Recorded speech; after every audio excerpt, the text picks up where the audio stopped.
There are places in the world you're not allowed to go, sealed chambers, hidden tunnels, and forbidden islands where something waits in the silence. Governments won't talk about them. Locals speak in whispers, and what lies beneath the surface, whether buried in stone, locked behind steel, or hidden under ice, remains out of reach. Some of these places are ancient and unexplained. Others are modern, still active, and carefully guarded. But they all have one thing in common: you will never set foot inside. In this list, we're uncovering 23 locations shrouded in secrecy, places surrounded by lore, mystery, and silence. Places that weren't just closed to the public, they were never meant to be found. Stay with us as we uncover real places that defy explanation. Some found by accident, others hidden on purpose. Each one pulls you deeper into the unknown. The Vatican Secret Archives, Italy. Hidden behind a small unmarked entrance in Vatican City is a place that few have ever seen, and even fewer truly understand. A vault carved into stone, cooled by silence, and guarded by centuries of restriction. Inside lies one of the largest and most protected collections of documents in human history, sealed from the public by walls not just of concrete, but of law, tradition, and secrecy. This isn't the library most visitors see, it's not a museum, nor a tourist attraction. Officially, it's known as the Vatican Apostolic Archive. Until 2019, it was still called the Vatican Secret Archive. A name changed, but not forgotten, because secret is what continues to define it. Beneath the manicured gardens and grand basilicas, more than 50 miles of shelves stretch through underground corridors, each one stacked with ancient scrolls, forbidden texts, and handwritten letters from popes, kings, and emperors. Only a handful of scholars, vetted in advance, are ever permitted to step inside, and even then, the access is partial, the rules strict, and the supervision constant. Researchers must request exactly what they want to see. They are not allowed to browse, they cannot photograph or scan, they cannot wander, and they will never be permitted near the deeper vaults, chambers where some documents have not been read for centuries, and where no public inventory exists. Among the contents confirmed to exist are letters from Michelangelo demanding payment for St. Peter's Basilica, the original trial transcripts of Galileo Galilei, and a desperate handwritten plea from Mary, Queen of Scots, begging Pope Sixtus V to intervene before her execution in 1587. But these are surface-level stories, familiar names meant to satisfy casual curiosity. Behind them, farther down, behind doors few have even seen, are documents so obscure that entire sections of human history may remain hidden, simply because the Church has never allowed them to be read. In 1923, archivist Angelo Mercati reportedly catalogued a sealed compartment labelled only Index 17. One document inside described a disturbing vision by Pope Leo XIII in 1884, said to be the reason he added the St. Michael prayer to Mass. Decades later, the compartment was quietly moved to a deeper vault and removed from official records. No explanation was ever given. Whispers of what lies in the deeper archives have drifted through academic circles for decades. Some speak of early Gospels deliberately excluded from the Bible, texts that paint a radically different picture of Jesus, the Apostles, and the origins of Christian doctrine. Others claim the archive contains first-hand reports of miracles, suppressed revelations from early saints, or papal agreements with secret societies hidden behind layers of encoded Latin. In 2010, a senior Vatican journalist hinted at the existence of correspondence between 16th century bishops and unnamed individuals accused of heresy for describing lights that descend from the heavens. No further comment was ever made. The Church's official explanation is preservation, that the most fragile documents could be damaged by careless handling or environmental exposure. But it's the pattern of denial that unsettles those who pay attention. In 1996, a French historian abruptly withdrew from his work after months of studying astronomy, records from the 1400s. When asked why, he paused, then said only this: "There are records down there that do not belong to any time we know." There are no photographs of the deepest rooms, no maps, no confirmed record of how far down the vaults go, or how many sealed doors exist. Security is more than physical, it's informational. Most Vatican staff aren't told what's down there. Even high-ranking church officials have admitted that only a select few cardinals, and sometimes not even the Pope, are fully briefed on the archive's contents. What little the public knows comes from slivers of sanctioned access. In 2020, the Vatican began slowly digitizing documents, not the controversial ones, but safe diplomatic exchanges and papal correspondence. It was presented as a gesture of transparency, yet for every manuscript published, hundreds remain untouched, and entire categories of records are never mentioned. What lies behind those omissions is a question no one at the Vatican is interested in answering. Tucked beneath centuries of marble and theology, the Vatican's most shadowed corners are not marked by grandeur, but by deliberate absence. One former researcher, granted rare access in the 1980s, recalled being led past a hallway he was not allowed to enter. The guard walking with him stopped briefly, nodded toward the hallway and simply said, "That's where the things without names are kept." No further explanation followed. The hallway has never appeared on any public diagram of the archives. Even the materials used to store the most restricted documents are kept secret. It's known that certain parchments are wrapped in airtight containers, some layered with unknown metals and stored in climate-controlled chambers built deep into bedrock. A technician once reported that special air filtration systems were installed in these areas, not to preserve the documents, but allegedly to protect those reading them. When pressed, he later denied saying anything at all. Occasionally, new claims surface and disappear just as quickly. In 2002, an anonymous whistleblower emailed a transcript to 3 European journalists, claiming it was from a hidden section titled De Temporibus Prohibitis of the Forbidden Times. It described a record of sightings over Rome in 312 AD, when flaming objects were said to have hovered above the city for several nights. The email accounts were deleted within days, and no independent source has confirmed the transcript's existence. It's not just ancient texts that are locked away. Some believe that modern reports, particularly those involving unexplained global events, are also filed within these walls. After the 1908 Tunguska explosion in Siberia, a Jesuit scientist reportedly sent handwritten analysis to the Vatican, suggesting the event was not natural. That letter has never been made public, and it's unknown if it still exists, or if it ever did, but the pattern remains. Documents are named, hinted at, or briefly glimpsed, then vanish from any official trail. A former Vatican linguist speaking anonymously in 2017 claimed he once translated documents so old it predated the known Latin alphabet, and that what disturbed him most wasn't the age, but the language itself. It was structured, he said, but not human. What makes the Vatican archive so different isn't only what it holds, but the silence surrounding it. There's no pretense of openness, no suggestion that answers will come with time. Instead, the deeper one looks, the clearer it becomes. This is a place designed to withhold, and it does so with unwavering intent. One academic, denied access after repeated requests, received an unsigned letter weeks later containing only a Latin phrase, "Veritas non convenit cum pace." Truth does not align with peace.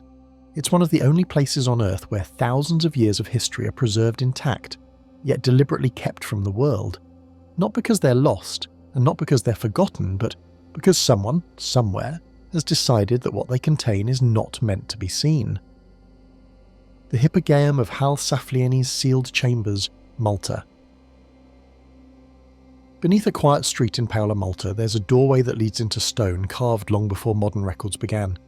The Hypogeum of Hal Saflieni isn't just old, it's older than the pyramids, older than Stonehenge, and filled with chambers that no one alive today can fully explain. Though parts of it are open to guided visitors, much of it isn't. And what's sealed remains sealed for a reason. The structure was first discovered by accident in 1902 during construction work. Workers broke through the upper level while digging for a water cistern and stumbled onto a hidden chamber carved directly into the rock. What followed was a slow, hesitant excavation, one that revealed not just 1 or 2 rooms, but a vast underground network of passageways, altars, and burial spaces extending down 3 levels, some so perfectly shaped that modern tools would struggle to recreate them without breaking the surrounding stone. The deepest parts of the Hypogeum are completely closed to the public. Some areas collapsed and others where the air grows thin, but that doesn't fully explain the restrictions. Some corridors lead into darkness and then end abruptly, sealed by stone. Others were walled off long ago. What's behind them isn't listed in public records. Even archaeologists working on the site have admitted that some areas remain unmapped, either too dangerous or too deliberately blocked to explore. Although access is restricted today, older excavation photos suggest there may once have been more than just passageways behind the sealed walls. Faint outlines of symbols, cut into the stone and since eroded, have been identified in early images but are no longer visible on site.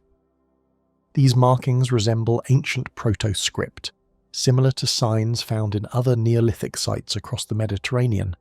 Yet no official translation or documentation has been made public. Some archaeologists suspect they may represent a form of ritual instruction or territorial warning, but without full access, it remains guesswork.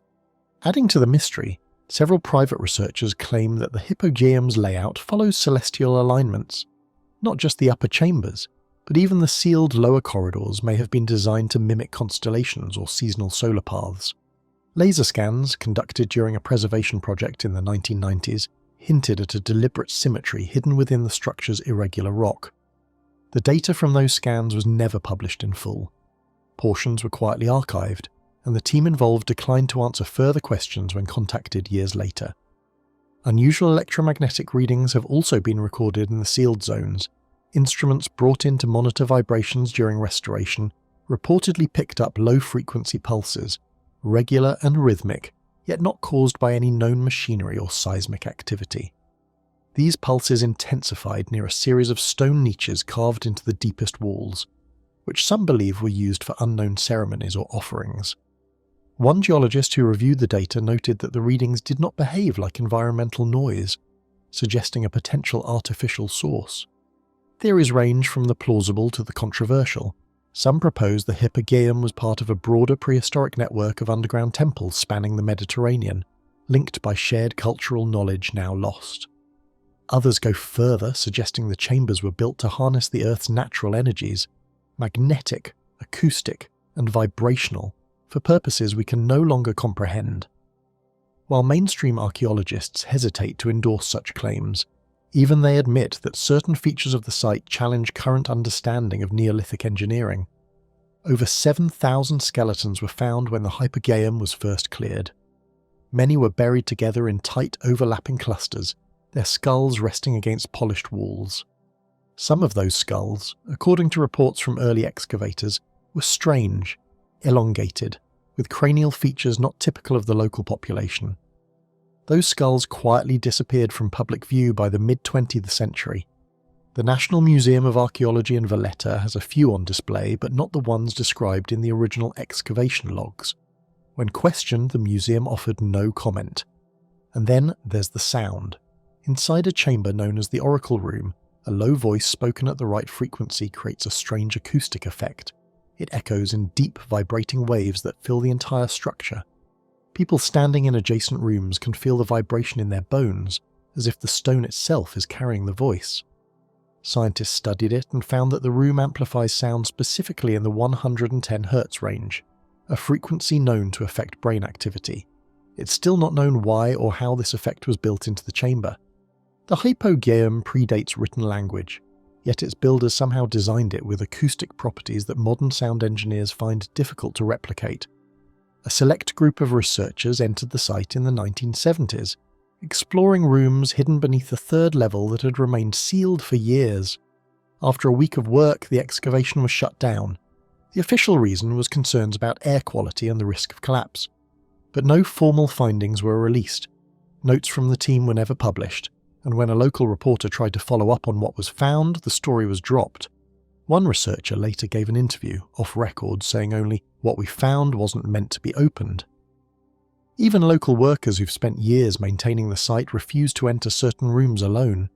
One of them, interviewed in 2001, said he once heard voices from a walled-off chamber, whispers that stopped the moment he stepped closer.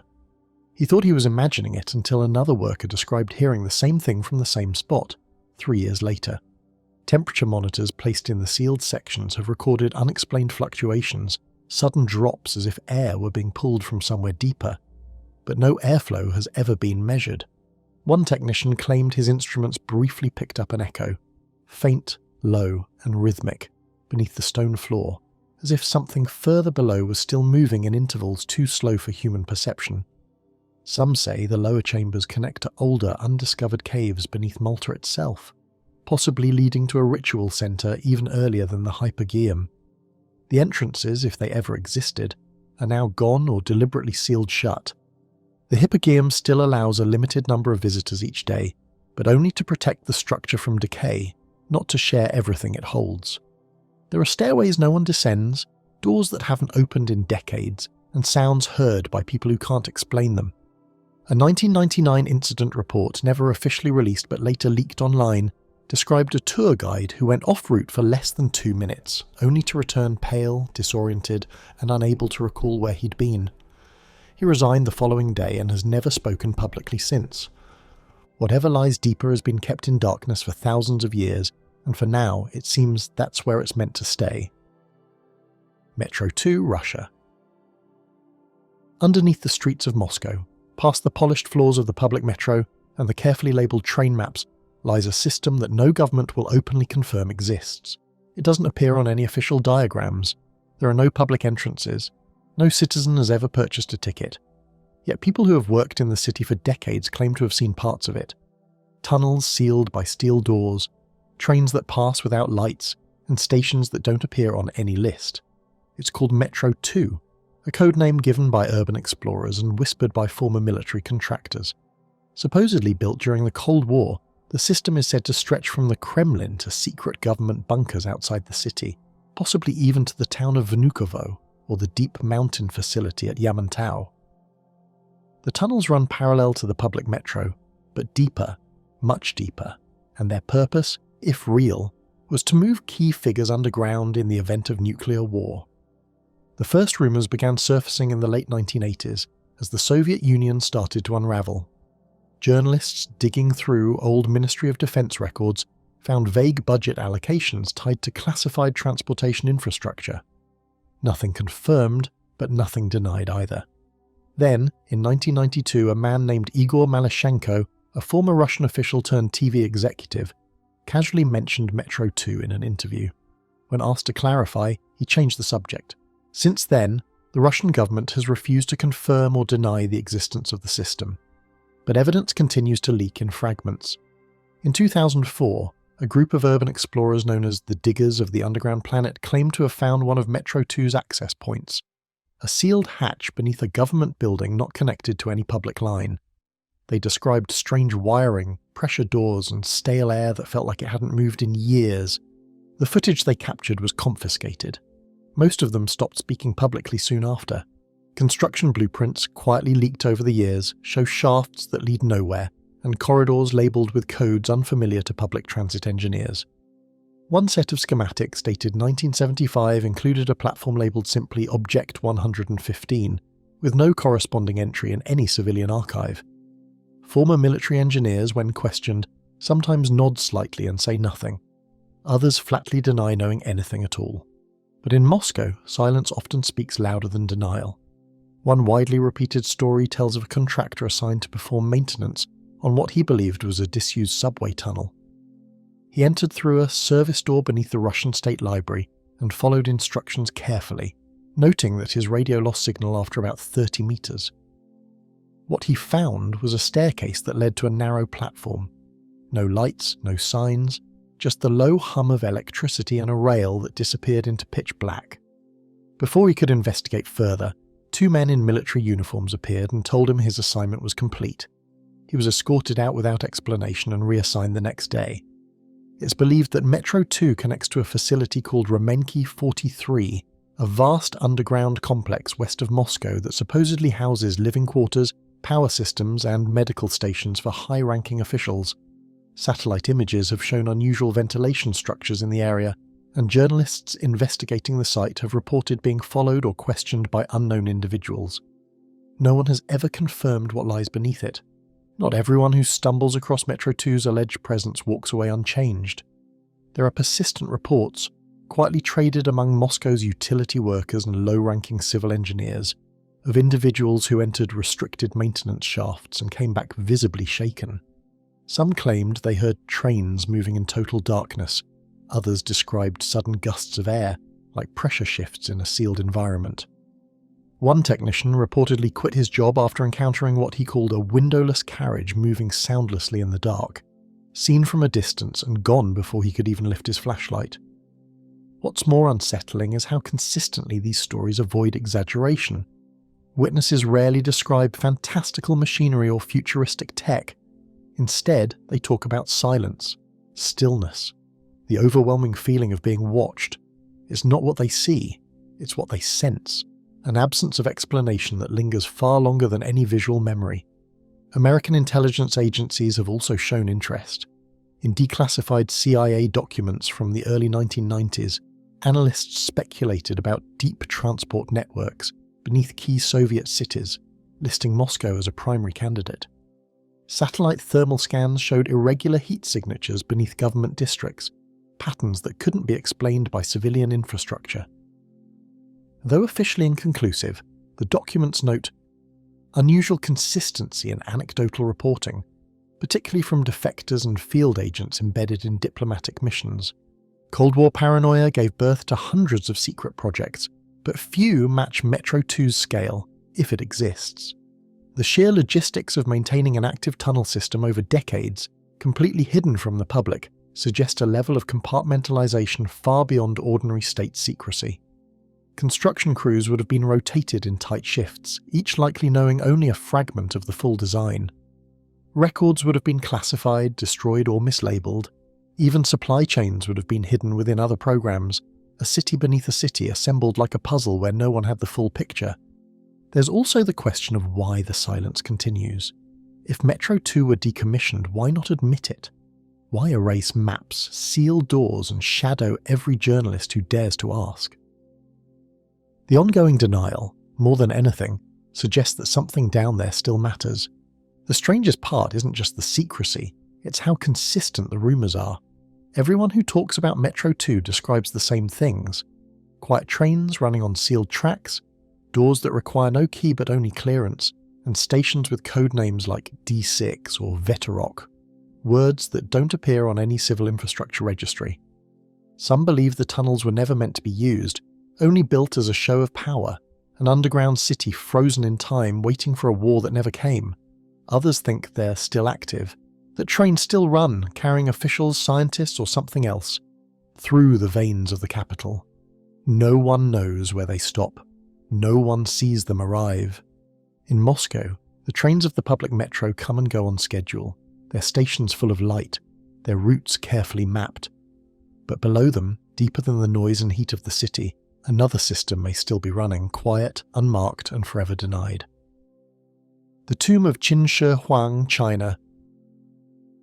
In the heart of Shanxi province, beneath a forested hill just outside the ancient city of Xi'an, lies the tomb of China's first emperor. Qin Shi Huang, the ruler who united the warring states and built the first version of the Great Wall, died in 210 BCE and was buried in a mausoleum so vast and intricate that, more than 2,000 years later, it still hasn't been opened.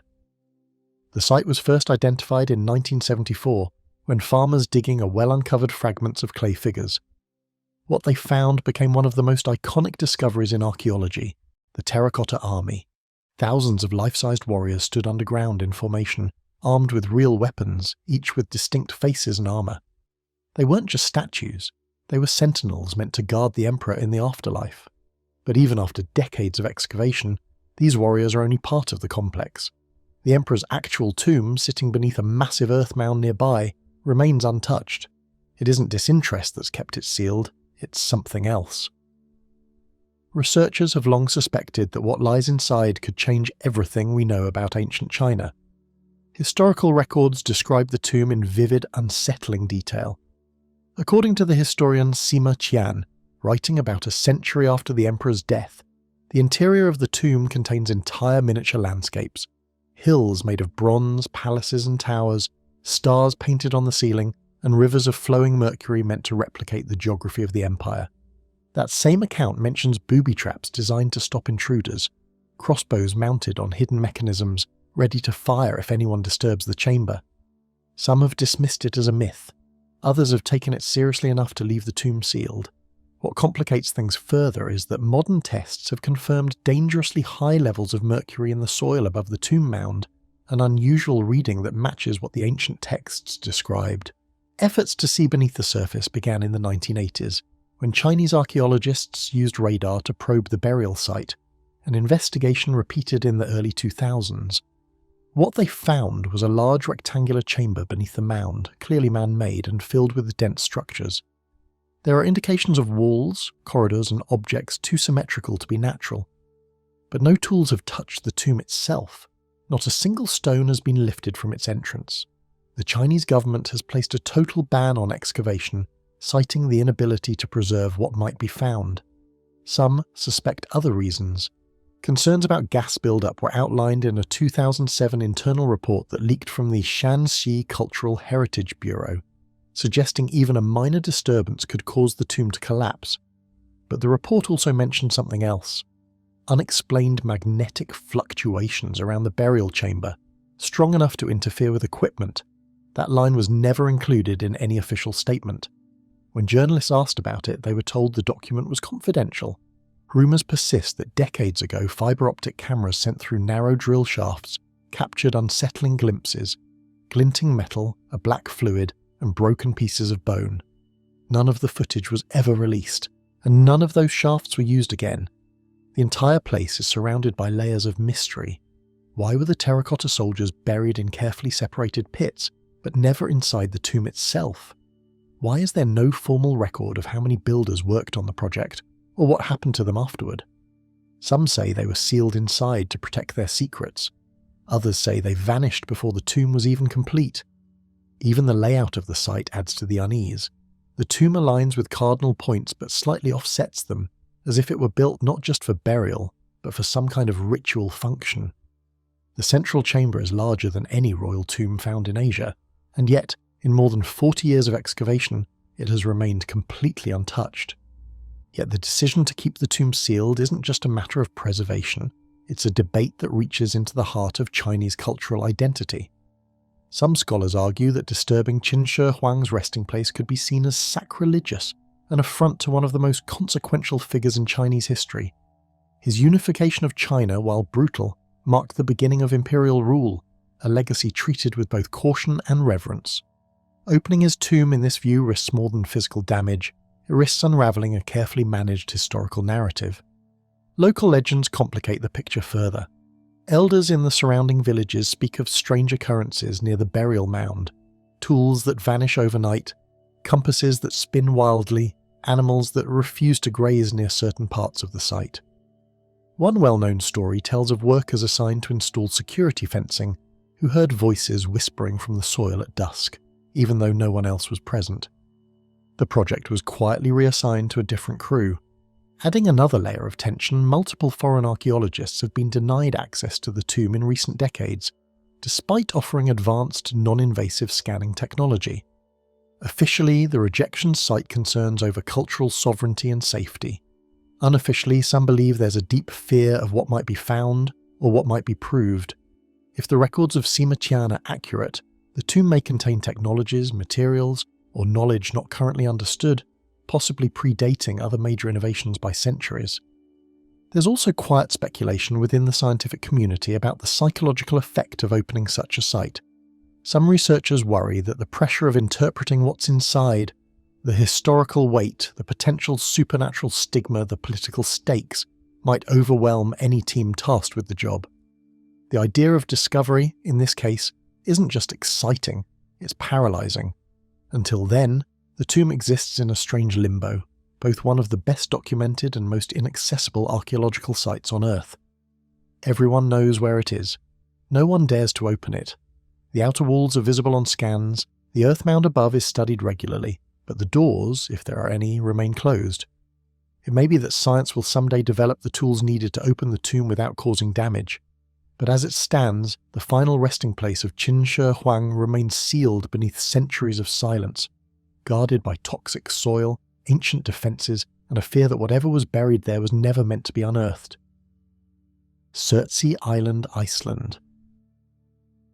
Off the southern coast of Iceland, in a stretch of cold Atlantic water dotted with seabirds and mist, a new island rose from the sea.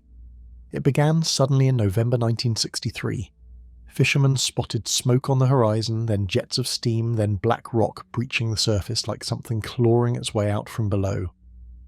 Over the next 4 years, the eruption continued, building a landscape from fire and ash. When it stopped, what remained was Surtsey, a brand new island formed entirely from volcanic activity. It was the youngest land on Earth, and from the moment it cooled, no one was allowed to set foot on it, at least not without permission. Surtsey is more than a volcanic formation. It's a living experiment, one of the only places on Earth where scientists have been able to watch an ecosystem form from nothing. No soil, no plants, no animals, just scorched rock surrounded by icy salt water. The first signs of life came within months. Mosses clinging to cracks, bacteria hidden in mineral deposits, seeds blown in by wind or carried by birds. As the years passed, insects arrived, then birds nested, and eventually grasses took hold. But none of this happened by accident. Every step was recorded, and every intrusion from humans had to be carefully controlled, or not allowed at all. Not widely known is the fact that early research teams on Surtsey carried experimental biological sensors, small devices meant to measure airborne spores, microbial particles, and DNA fragments carried by the wind. These sensors, while primitive by today's standards, captured data that remains locked in university archives, reportedly due to unresolved anomalies. A memo from 1971, unearthed decades later, referenced microbial matches to deep-sea vent organisms typically found thousands of meters underwater, life forms that had no business appearing on a barren volcanic island above sea level. Though dismissed at the time as a contamination error, the raw data was never deleted, and the samples, sealed in old cryotubes, remain stored in Reykjavik under restricted access.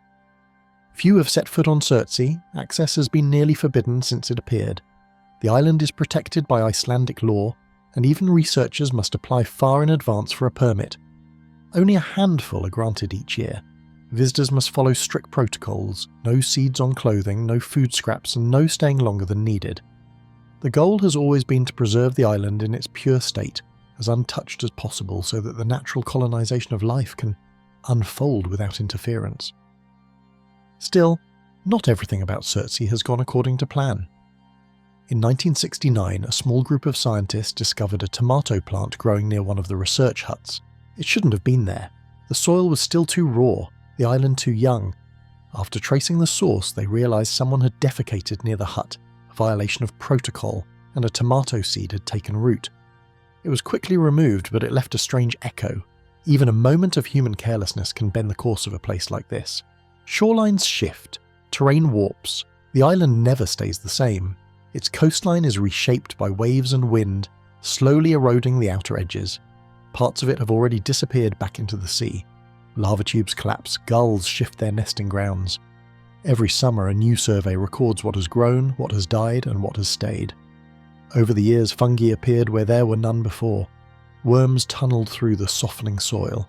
A single puffin was seen nesting on the western cliff in 2004, and by 2010 there were dozens. These things are known. What's less clear is how certain species appeared earlier than expected, or how microbes showed up in isolated pools with no known carrier. Another puzzle emerged during a 1992 geophysical survey, when seismic instruments detected rhythmic, low-frequency vibrations beneath the island, pulses that didn't align with tectonic activity or wave impact.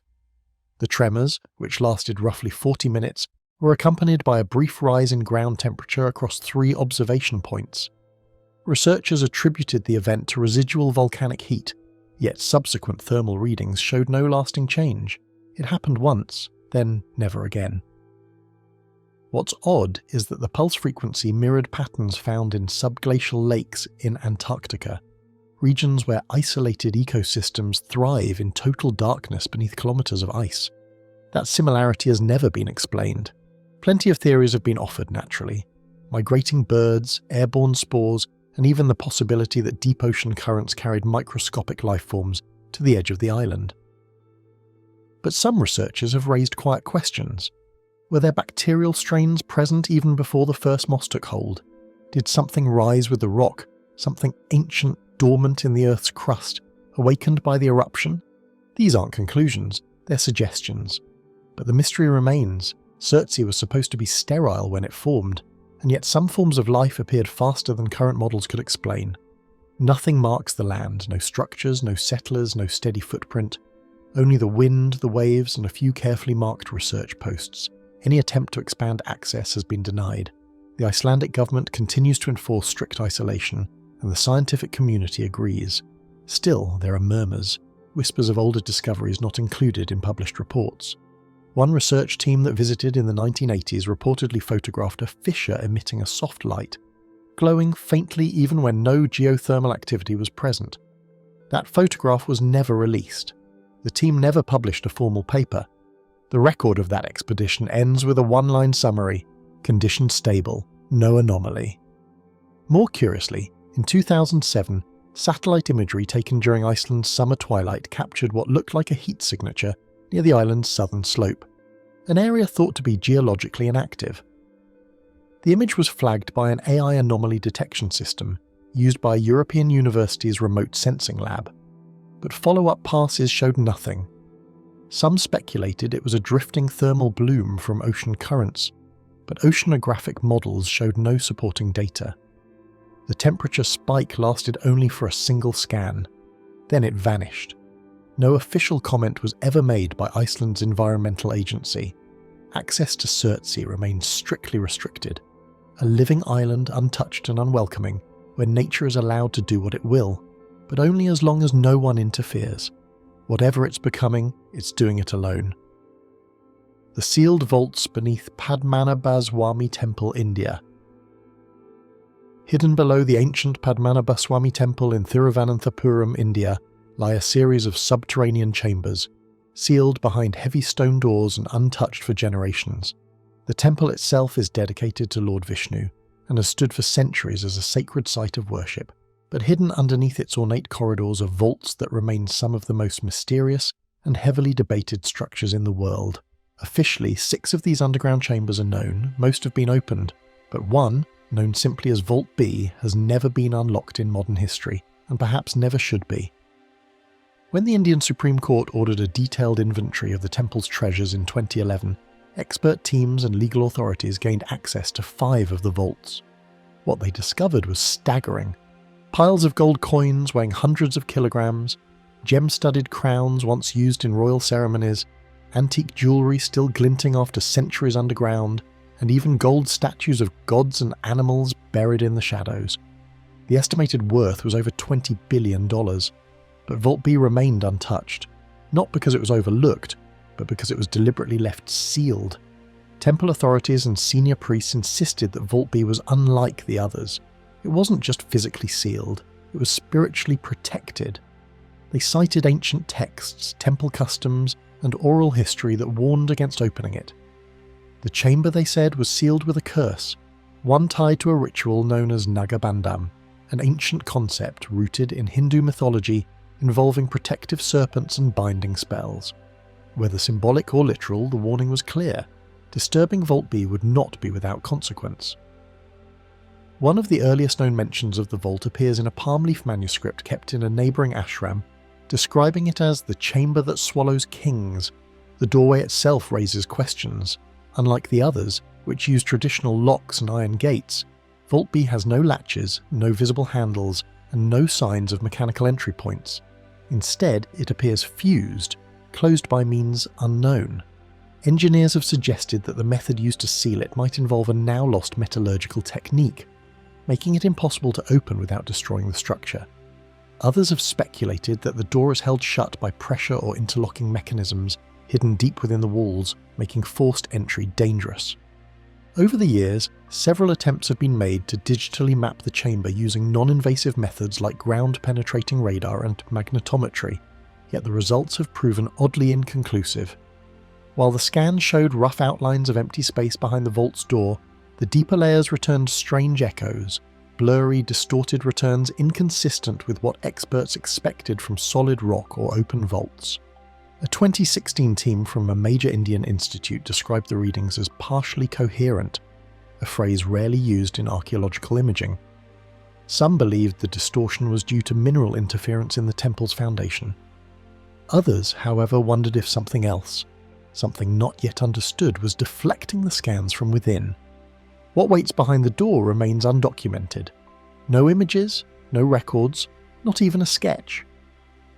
The few who have approached it during the 2011 survey noted that the hallway leading to the chamber is narrow and dim, with ancient stone walls that seem older than the rest of the temple.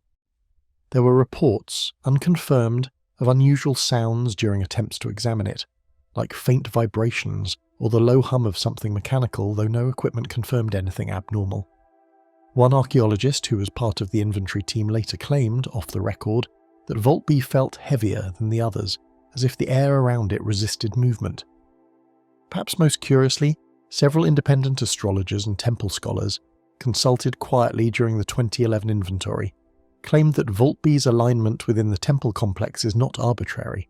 According to their interpretations of ancient Vastu Shastra texts, the chamber sits at a critical point known as a Marmasthana, a spiritual pressure node where cosmic energy is said to concentrate. This theory, while dismissed by modern engineers, aligns eerily with descriptions in several regional manuscripts that warn of binding energy stored at the Earth's navel. If true, the vault may not have been built to store something but to contain it. That idea has never been tested, and perhaps never will. But it lingers in the margins of every discussion about why this one door, above all, must remain sealed. Unconfirmed temple accounts, mostly whispered among the older priests, tell of a brief effort in the early 20th century to unseal the chamber. According to these stories, British officials during the colonial era attempted to force the vault open using rudimentary tools, possibly seeking riches to fund military campaigns. The attempt reportedly ended abruptly when, as local law goes, a swarm of cobras emerged from the passageway seemingly from nowhere, sending the men fleeing. No written record of this event exists in official archives, but oddly, temple logs from that same year show a sudden uptick in ritual activity and snake-related ceremonies, entries that scholars have long struggled to contextualize. Local legends, passed down over generations, claim the chamber holds far more than gold or relics. Some stories suggest it contains ancient documents, even technology, dating back to a forgotten civilization, knowledge that was hidden away for a reason. Others believe the vault holds a spiritual force so powerful that to open it without proper rituals would unleash disaster. These accounts are often dismissed by skeptics, but they persist across regions and generations, fueled by the fact that no one truly knows what's inside. Legal petitions have occasionally surfaced asking the courts to unseal Vault B in the name of public interest or national heritage. Each time they've been denied. Religious organisations, local communities, and even the temple's own custodians have remained firm in their opposition, arguing that it is not a matter of curiosity, but one of balance, spiritual, cultural, and historical. The court itself has deferred to this argument more than once, stating that the risk of disturbing sacred traditions outweighs any potential gain. As of now, the vault remains sealed. Its doorway is unmarked by time, untouched by modern tools, and guarded quietly by those who believe that some thresholds are not meant to be crossed.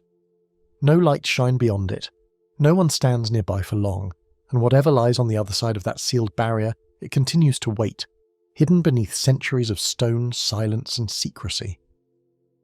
The Grotto of the Sibyl, Italy.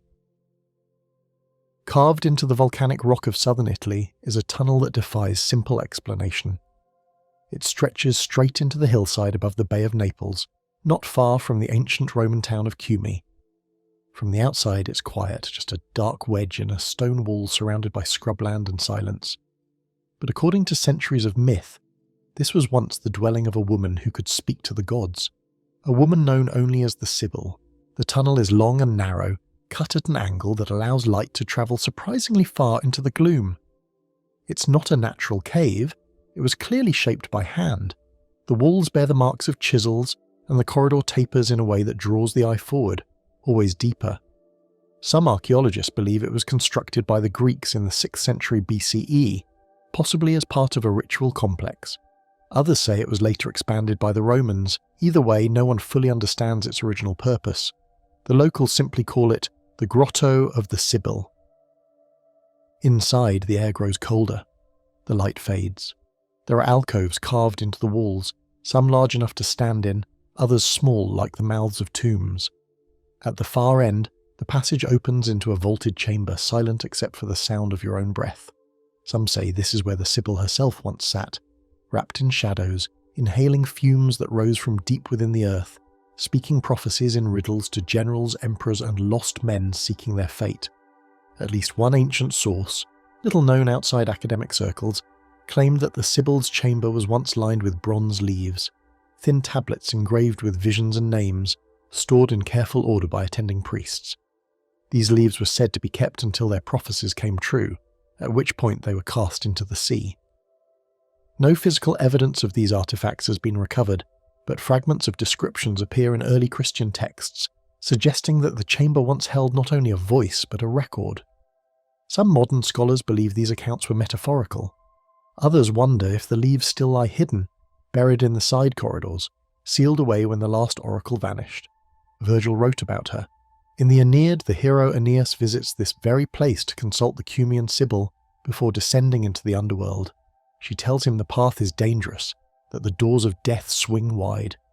But the way back is hidden and cruel. The poets called her mad, the priests called her sacred, and the people feared her because the future always came with a cost. The strange thing is, something about the tunnel matches those descriptions too perfectly. The shape, the angle, the acoustics. Voices carry in unnatural ways. A whisper from one end can sound like a shout from the other. Researchers have noted the disorienting geometry, the way shadows cling to the corners even in full daylight. Some think it was designed that way on purpose, meant to confuse the senses and prepare the mind for something otherworldly. Others think it's just a trick of light and stone, but not everyone agrees. More recent studies of the tunnel's structure have raised new questions. In 2014, a team of acoustic engineers mapped the corridor's echo profile and discovered an unexpected resonance pattern concentrated near the final chamber. The echoes behaved like a standing wave, amplifying certain frequencies while silencing others. This phenomenon, rarely observed in natural or ancient structures, led to speculation that the tunnel was intentionally designed to alter perception, to filter speech into chant-like tones, or to disorient visitors until they were more willing to believe. No definitive explanation has been accepted, but the possibility that ancient engineers manipulated sound for ritual or psychological effect has drawn attention from researchers across multiple disciplines. Led by Amedeo Maiuri, an early 20th century excavation team expanded the exploration, documenting the structure and reopening long-sealed paths. They uncovered additional tunnels branching off at strange angles, some leading nowhere, others too collapsed to follow. Maiuri believed this was the legendary antrum described in Roman texts, the entrance to the prophetic heart of Cumae. He published papers, drew maps, and took photographs, but the feeling of mystery never left. Even today, visitors report a strange sense of pressure in the air, as if the stone itself remembers something. One detail overlooked by many visitors is the series of strange markings etched near the side walls, shallow grooves, worn nearly smooth by time that do not appear to serve a structural purpose. A few resemble archaic symbols, predating Roman occupancy, while others remain indecipherable. Some believe they are guide marks left by the original builders. Others suspect they were later additions meant to serve as ritual inscriptions or even warnings. A 1987 field report noted that the patterns correspond roughly to lunar phases, though the connection has never been fully proven. Whatever their origin, the marks remain, fading slowly into the stone, as if trying to vanish before they are understood. A lingering rumour claims that one chamber is still sealed, concealed behind a wall no one's dared to breach. Guides sometimes point to a smooth patch of rock where the masonry shifts slightly in colour, suggesting an artificial covering. No official excavation has touched it. Some say it was closed off by monks centuries ago. Others whisper that a final prophecy, one too dangerous to speak aloud, was buried there, along with the last of the Sibyl's writings. Tourism is allowed, but access is limited. You can walk the main corridor, stand in the antechamber, and feel the cold breath of the grotto. But the deeper tunnels are off limits, either too unstable, too sacred, or too unknown. And every few years someone new proposes a study, a scan, a fresh excavation, yet nothing changes. The grotto stays sealed, the mystery untouched. No one truly knows if a woman ever sat there and spoke of things yet to come. But the walls remember something. The shape of the tunnel, the weight of the silence, the feeling that once, long ago, someone walked into the dark expecting an answer, and may have never come back. Buchel Air Base Vault, Germany. Tucked into the forested hills of western Germany, the Buchel Air Base doesn't look especially secretive at first glance. It's an active military site surrounded by fencing, armed patrols, and a few runways lined with standard NATO aircraft. But under the surface, literally, there's something far more guarded. Beneath the base lies a vault that no civilian has ever entered and no government openly discusses. Officially, it exists only in vague references and leaked briefings. Unofficially, it's one of Europe's worst-kept secrets. The vault is believed to house around 20 American B-61 nuclear bombs, part of NATO's nuclear sharing agreement. They are kept underground in secure storage beneath the airfield, in reinforced shelters protected by layers of security, electronic, physical, and human. Each bomb is said to be capable of variable yields, adjustable in the field, ranging from low kiloton outputs to far more devastating levels. But these are not relics of the Cold War. They are modernized and constantly upgraded. And while they belong to the United States, the delivery system, Tornado fighter jets stationed on site, is operated by German pilots. The arrangement is sensitive, silent, and carefully controlled. To this day, the vault's interior is a mystery, unphotographed and never mapped with certainty. Its entrance is rumoured to be beneath a hardened aircraft shelter, known as a WS-3 system, short for Weapons Storage and Security System. These shelters appear ordinary from the outside, but hidden beneath them are automated lifts, seismic detectors, blast-proof doors, and a set of vaults embedded deep into the concrete. The entire process is designed for speed. If ever activated, a warhead can be deployed within minutes. Military protocol surrounding these vaults is known only to a handful of officers with high clearance access. What little has been inferred comes from whistleblower accounts and declassified fragments, which suggest that access to the bombs requires simultaneous authentication from both American and German personnel. This dual-key system is designed to prevent unilateral deployment, yet there are persistent rumours that override protocols exist. Protocols that could, in theory, allow remote arming in the event of a communication blackout. Critics of the system point out that such features, if true, place enormous power in the hands of anonymous command structures, many of which remain invisible even to elected officials. Amid a 2007 protest, Buchel is everywhere broke through the outer fence, briefly entering restricted grounds. They were detained quickly, but not before they captured a few grainy photos and video clips. What they showed wasn't dramatic, just fences, watchtowers, and distant bunkers, but it reignited public questions about what exactly was being stored at the site. Officials refused to confirm or deny the presence of nuclear weapons. The US government continued its policy of strategic ambiguity. German officials, caught between allies and domestic pressure, offered no comment. What adds to the unease is how little transparency exists, even within official circles. In 2019, a NATO briefing document was mistakenly published online, naming Buchel Air Base specifically as a nuclear storage site. The document was quickly removed, but the damage was done. During the Cold War, Buchel was known for more than its runways. Archival NATO reports from the 1980s describe strategic installations beneath Western German bases, with diagrams showing what appeared to be early prototypes of automated storage lifts. While the documents never explicitly name Buchel, multiple references to Site B align geographically.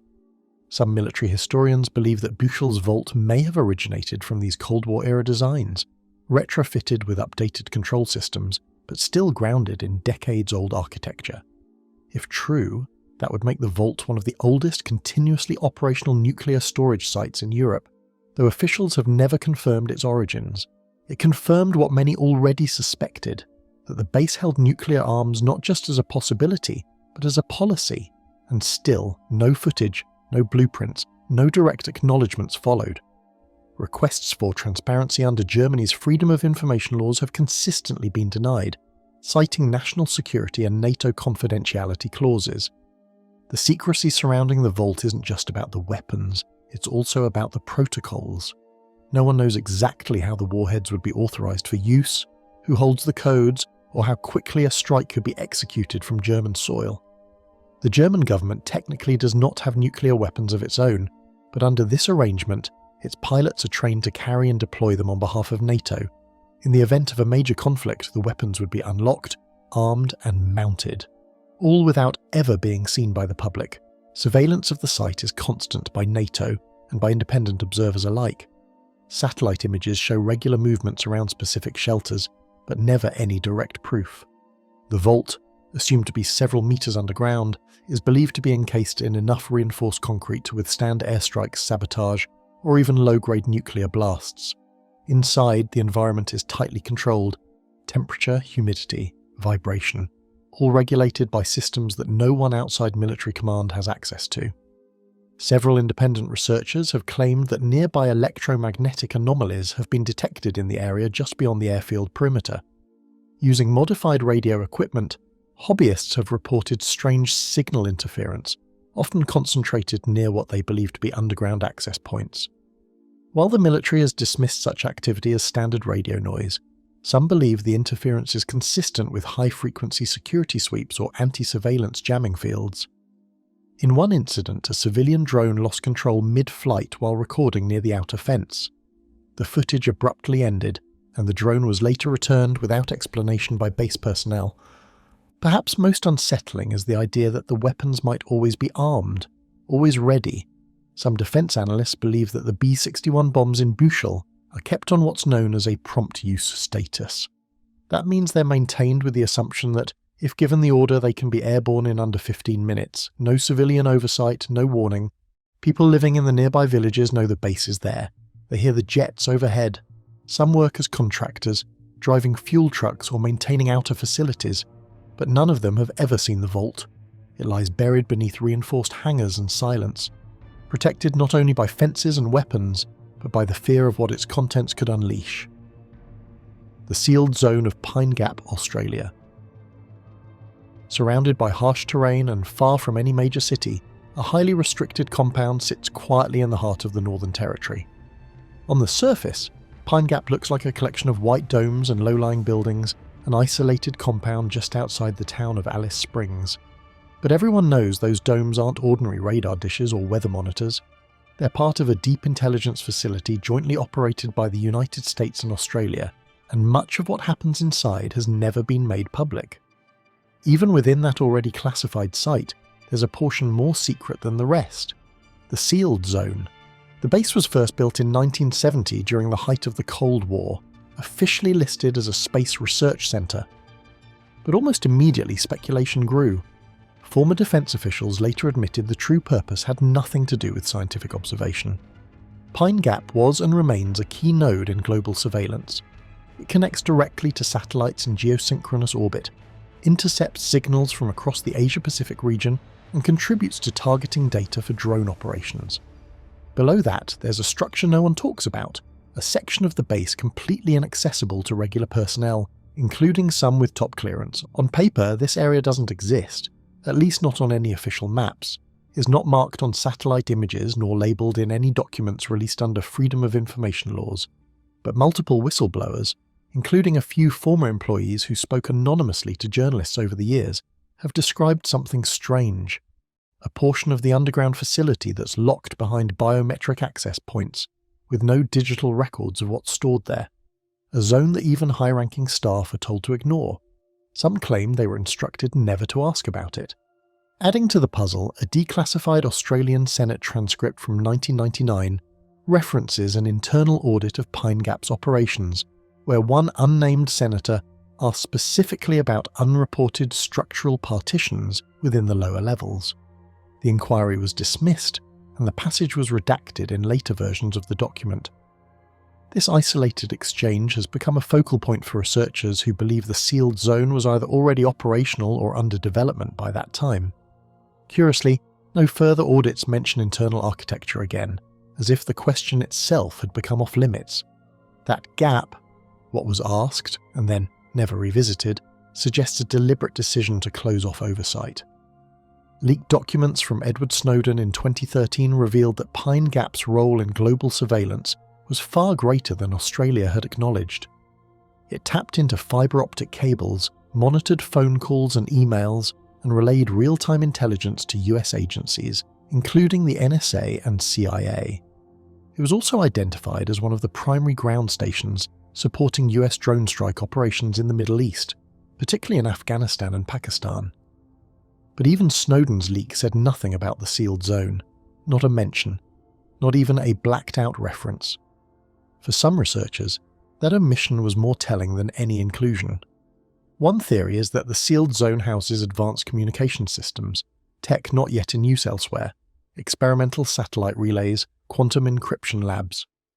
Others believe it's used for non-human signal research, monitoring deep space transmissions, or intercepting frequencies that aren't from this planet. It sounds far-fetched, but multiple Australian journalists have claimed they were warned off investigating that part of the base specifically. One was told that not even Canberra is read into everything down there. What complicates matters further is the complete absence of whistleblower litigation involving Pine Gap. Unlike similar US facilities, no employee has ever gone public through legal channels, nor have any credible leaks surfaced that directly expose its internal layout. This silence, whether the result of extreme classification protocols or carefully worded non-disclosure agreements, has created an unusual vacuum. The only testimonies that exist are either anonymous or second-hand, and even those rarely last in the public domain before being scrubbed or discredited. Some researchers suspect that a digital suppression system is in place, one designed to intercept and delete flagged content tied to the sealed zone within moments of its appearance online. Construction records offer small hints. During a 2004 expansion, satellite imagery showed digging equipment operating for months with no visible above-ground additions. Then, overnight, a new dome appeared and trucks began moving in and out at night. The Australian government never commented on it, and local workers hired for the outer perimeter claimed they were only allowed to deliver supplies to a checkpoint, never inside. Technically, Pine Gap is an Australian facility, but in practice much of it is under American control. The sealed zone, according to some insiders, is overseen exclusively by US personnel. Australian military intelligence staff are allowed in certain areas of the base, but there are multiple reports of them being escorted away from specific corridors, even during emergencies or drills. This arrangement has led to decades of quiet tension between the two countries. It's not just a matter of secrecy, it's a matter of sovereignty. A number of watchdog organisations have attempted to draw attention to Pine Gap's shadowier functions, raising questions about potential legal and moral violations hidden deep within. These groups often point out that because the facility exists in a kind of legal limbo, governed by both Australian and US laws, yet accountable to neither, any activities within the sealed zone could remain unchecked indefinitely. The Australian Civil Liberties Union once filed a formal petition for limited parliamentary oversight of Pine Gap, but the motion was quietly dropped without explanation. The only response ever issued was a generic statement affirming national partnership interests. The public remains shut out, entry is forbidden to anyone without clearance.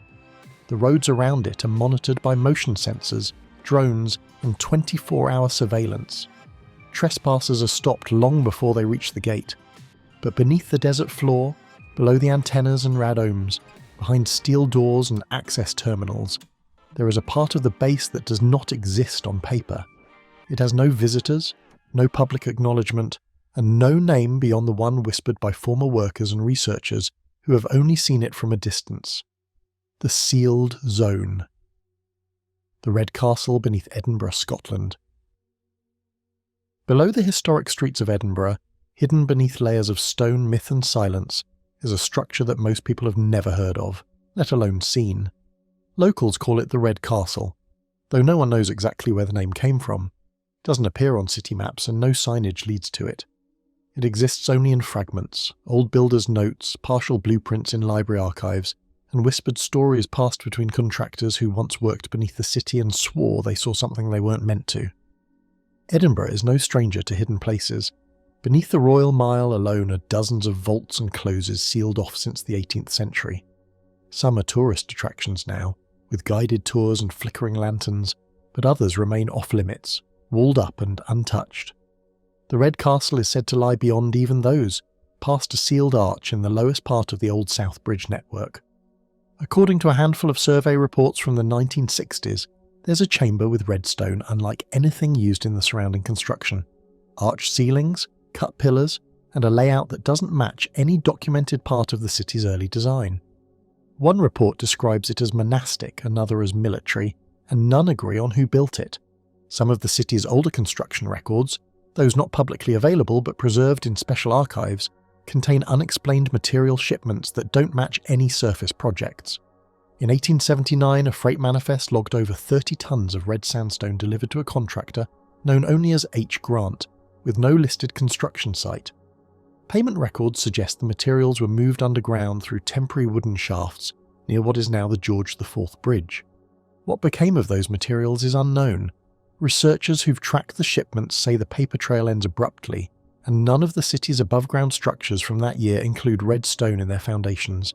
If the Red Castle does exist, this could be the closest we've come to physical evidence of its creation. Stone ordered, moved, and then vanished. The structure is never directly mentioned in any city planning documents. No official date of construction. No known entrance from above. The only descriptions come from people who claim to have stumbled on it by accident during excavation or utility work. Most of those stories end the same way. Someone finds a tunnel behind loose brickwork, walks too far in, and sees a chamber lit by light that shouldn't be there. Then the work is quietly shut down, the access point bricked over, and the city says nothing. While inspecting a gas line near Cowgate in 1994, a team reported encountering an unexpected wall behind a drainage opening. When they broke through, they found a passage that descended at a shallow angle. The walls were bone-dry despite the moisture around them, and the air inside felt warmer than expected. They didn't go far. One of the workers said his equipment began to fail, lights flickering and tools losing power. Within 24 hours, the city ordered the passage sealed and rerouted the line. No formal explanation was given. Another report from 2006, filed quietly by a private utility contractor, described a bizarre incident during fibre optic cable installation beneath Chambers Street. A narrow borehole revealed what was described as vitrified rock fused into surrounding masonry, suggesting extreme localized heat. The discovery didn't match any historical records of fire or industrial activity in that layer of soil. The workers were told to abandon the drill and relocate the route entirely. Months later, the lead engineer left the company abruptly, citing personal reasons, but a colleague claims he became obsessed with electromagnetic anomalies in the area. Equipment would fail, compasses would spin erratically, and one thermal camera reportedly picked up a heat signature through solid stone. Attempts to recreate the results were inconclusive, but some now believe that whatever lies beneath may still be giving off energy, or something stranger. What makes the Red Castle more unsettling is the belief that it predates much of the visible city above. Some researchers think it could be Roman or even pre-Roman, but the stonework doesn't match Roman styles. The red sandstone used is uncommon in that part of Edinburgh, suggesting it was brought in from outside, and the purpose of the chamber, if it exists, remains unknown. It's too finished to be a quarry, too hidden to be ceremonial, and too large to be accidental. A man named Thomas Wiley, a historian and urban explorer, claimed in a 2002 radio interview that he'd once seen the structure himself. He described walking through a tunnel beneath the cannon gate and emerging into a room with smooth floors, tall arches, and a central pillar covered in symbols he couldn't read. He said the walls gave off a faint warmth and that he felt dizzy the longer he stayed. He tried to return years later but couldn't find the entrance again. Wiley died in 2008 and no photos of the site were ever produced. No public investigation has been launched. Universities have occasionally expressed interest, but without a confirmed location or physical access, they've treated the Red Castle as folklore. City officials have never acknowledged it, and freedom of information requests turn up nothing. Some believe the government knows exactly what's down there and is keeping it hidden, not for public safety, but because it's older and stranger than anyone can explain. There are still workers, pipefitters, electricians, stone restoration crews, who say they've seen things beneath Edinburgh that weren't on any of their schematics. A room with curved ceilings, a corridor that led into darkness and echoed with its own footsteps, brick that crumbled to reveal red stone beneath. But none of them talk openly, and when asked, they change the subject. If the Red Castle is real, it may be one of the oldest sealed chambers in the British Isles, built for reasons no one remembers, by people no one can name, beneath a city that walks over it every day without knowing it's there. Fuchu Air Base Tunnels, Japan.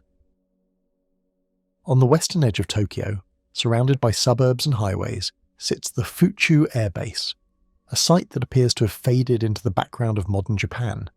Part of it is still active, used by the Japan Air Self-Defense Force. Another portion was once controlled by the United States after World War II and later decommissioned. From the surface, it's just a quiet military installation, fenced off and half forgotten. But beneath its runways and barracks, according to dozens of reports and a growing number of urban legends, is a network of tunnels that no one has fully mapped and no one is allowed to explore. These are the Fuchu tunnels, sealed, guarded, and surrounded by more questions than answers. Its history is long, built over time, buried under change. Originally constructed as an Imperial Japanese Army facility, it was taken over by American forces in 1945 and expanded into a major Cold War communication hub. At one point, it served as the headquarters for US Air Force operations across the Pacific. That alone explains the heavy infrastructure, communication domes, radar equipment, antenna farms, but the stories about what lies underground go further than war rooms and signal bunkers. Former base personnel have hinted that the tunnels below Fuchu were not just for utilities or shelter, they were part of something deeper, older, and possibly not even listed in the base's original design.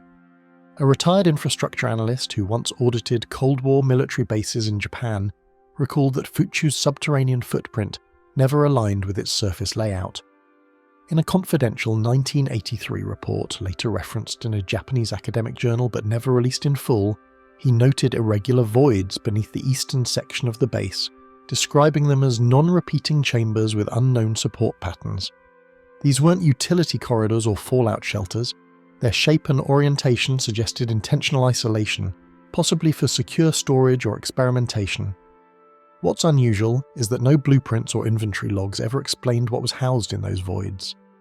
When the analyst asked for clarification during a routine briefing, his questions were met with silence. Years later, he claimed to have received an anonymous letter warning him to stop looking into obsolete stations with irregular tunnel systems.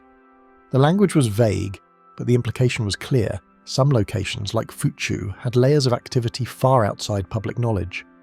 Not long after the US returned part of the base to Japanese control in the 1970s, a few local papers ran short stories about workers stumbling onto hidden chambers beneath the site. One team allegedly opened a sealed tunnel and found a corridor extending far past the boundaries of the known complex. They were told to stop work immediately. Within days, the site was sealed again and the story disappeared. Those articles are difficult to find now. Some only survive as grainy scans or clipped archives. But the incident is still discussed in online forums by people who grew up near the base and heard the stories firsthand. Japanese urban explorers have tried for years to access the tunnel network. Some claim to have found vent shafts and service hatches in the surrounding woods, most of them welded shut or covered in concrete. A few posted grainy videos in the early 2000s showing narrow staircases descending into darkness before their signal cuts out. Others say the entrances are hidden beneath inactive buildings that are still technically under military jurisdiction. No trespassing is allowed, and those who get too close are often approached by guards or, in some cases, plainclothes security who never identify themselves. Notably, a 2008 university-led seismic mapping project in the western Tokyo suburbs detected unexplained subsurface anomalies beneath the region that included parts of the old base. While the project's official aim was to assess earthquake risk and soil stability, several of the published charts showed large angular voids beneath areas now fenced off by the military. The researchers didn't comment on the anomalies, but one geophysicist involved in the project later mentioned, during an unrelated symposium, that they had been instructed to omit a section of their readings due to data sensitivity. She refused to elaborate, but colleagues suspected the order came from government channels. Independent researchers who requested the full seismic data under public transparency laws were told the files were incomplete or classified. The suppressed portions, if they exist, may point to larger structures beneath Fuchu than anyone has confirmed. Structures that weren't built for civilian safety, but for something else entirely. What fuels the mystery is how little official information exists. The Ministry of Defense has offered no public explanation, and requests for comment usually go unanswered. American military records list Fuchu as a former site of strategic importance, but don't mention anything unusual about its underground layout. However, a 1965 internal US Air Force memo, leaked decades later, briefly mentions subsurface construction challenges at Fuchu Station, a line that has only deepened speculation. What kind of challenges, and why weren't they disclosed in later documents? Many believe the tunnels were constructed during the war's end, part of Japan's last-ditch efforts to defend the homeland. They might have been part of a hidden command centre or emergency escape route for high-ranking officials. But others point out inconsistencies. The materials used in the few exposed sections appear more modern than 1940s concrete, and some of the wiring found near a sealed hatch was made with synthetic coatings not developed until the 1960s. If parts of the tunnel network were expanded or rebuilt after the war, it raises the question, for what purpose? Then there are the rumours that have no documentation at all, only repetition. Stories of subterranean vaults built to withstand nuclear strikes, whispered accounts of electromagnetic testing, or rooms that were always locked and always guarded. One man who served at the base in the early 1980s claimed he once saw an entire truck disappear through a garage that led underground, never to come back out. He never told anyone officially, just mentioned it to his son years later, long after he'd retired. Much of the original Fuchu base remains sealed today, its buildings silent, unused, and slowly falling into decay. But the underground remains untouched. No tours, no scans, no official acknowledgement. Only silence, broken now and then by someone who remembers hearing about a locked hatch, a buried corridor, or a set of stairs that went down further than they should have, and led to a place no one wanted to talk about. Poveglia Island, Italy. Just a short boat ride from Venice, hidden behind the shimmer of the Venetian lagoon, lies a place most locals won't talk about. It's small, barely enough land to support a handful of crumbling buildings and a few dying trees, but its history is heavier than the island itself. This is Poveglia, a speck of earth that has seen more death than any single piece of land in the region. Officially, it's abandoned. Unofficially, it's one of the most forbidden places in Italy, closed to the public and avoided even by fishermen who make their living nearby. From the surface, it looks like the ruins of an old estate. Ivy climbs over collapsed rooftops, stone staircases end in midair, and the central bell tower leans slightly, as if even the architecture is trying to leave. But the silence here isn't just from disuse. It's the kind that feels like it's covering something up. People say the island is cursed, haunted, and dangerous, but they're not talking about folklore.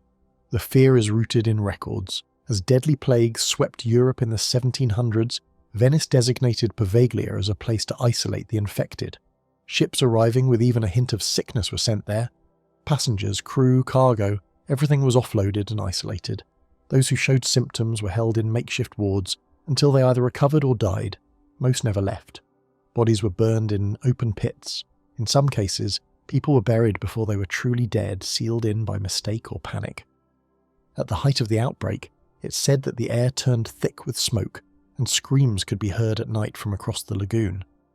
Later, in the late 1800s, the island was repurposed as a hospital for the mentally ill. Officially, it was a long-term care facility, but patients claimed something else was going on. Some spoke of experiments, treatments involving crude lobotomies, forced isolation, and strange electrical devices. One name appears again and again in scattered testimonies, a doctor who supposedly believed he could cure insanity through pain. According to local stories, he eventually went mad himself and threw himself from the bell tower.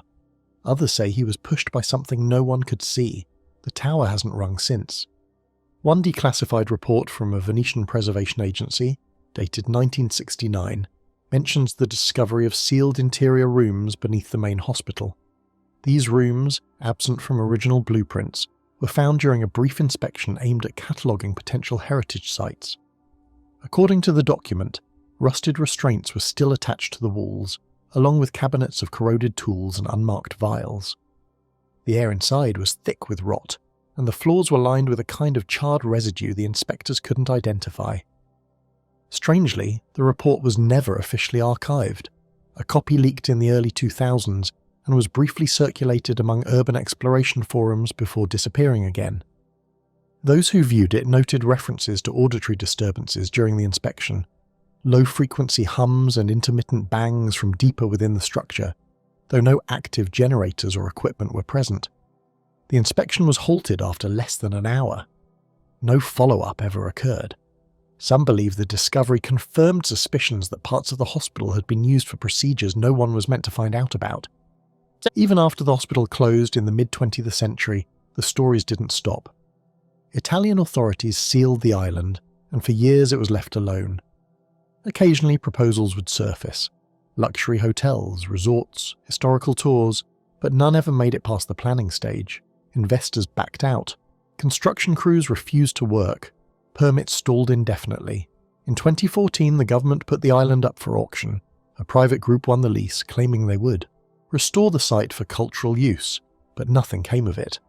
Today the island remains in legal limbo, technically owned but untouched. In the years following the failed restoration project, a small academic team from the University of Padua attempted to conduct an environmental survey on the island. Their goal was to assess soil contamination and long-term health risks from the cremation pits and medical waste. What they encountered, according to their internal notes, defied explanation. Instruments malfunctioned upon arrival, GPS tracking drifted off course, and one researcher claimed to hear echoing whispers despite the island being empty. Their soil samples, once processed, revealed abnormal levels of phosphorus and calcium, ratios consistent with large-scale human decomposition, but unevenly distributed, almost as if the remains had been moved after burial. No conclusions were ever published. The team abandoned the study halfway through and later declined interviews. One anonymous member later stated that while the island was physically empty, it never once felt unoccupied. This chilling statement was enough to shut down further funding, and the team's records have since been locked in the university's restricted archive section. Poveglia's history is dark, but it's the sense of presence that keeps people away. The remains of the quarantine pits, though overgrown, are still visible in certain areas. Layers of human ash are mixed into the soil. Even now, when the water level drops, fragments of bone are occasionally found along the shore.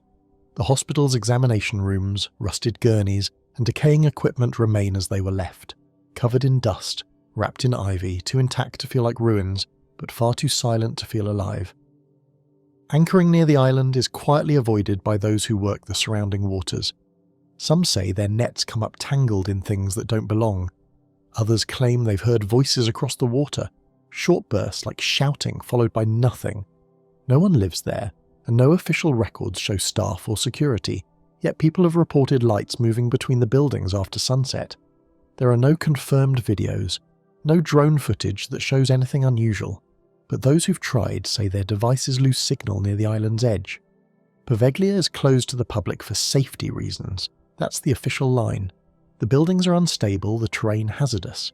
But many believe that's not the real reason. It isn't about the structures, it's about the land itself. A place layered in plague, fear, pain, and silence. A place that, no matter how bright the sun above the lagoon might shine, has never really let the darkness out. Plutonian at Hierapolis, Turkey. At the ancient ruins of Hierapolis in southwestern Turkey, where the stone streets of a Roman city still wind through hills streaked with mineral-rich springs, there is one site visitors are warned not to get too close to. It's not hidden, not underground, not even sealed off completely. In fact, it sits in the open, surrounded by broken columns and sun-bleached walkways. But for centuries, people who wandered near it didn't come back. Birds that flew too low fell from the air. Small animals that strayed across its edge were found lifeless without a mark on them. The place was known even in ancient times as a gateway to the underworld. The Plutonian. Located just outside the main theatre of Hierapolis, the Plutonian was considered a sacred site to the god Pluto, or Hades, the ruler of the dead. In Roman texts, it's described as a cave, a hollowed-out mouth in the rock from which a dense, invisible fog would pour out every morning. Priests of the cult of Sibyl would lead sacrificial animals toward the entrance.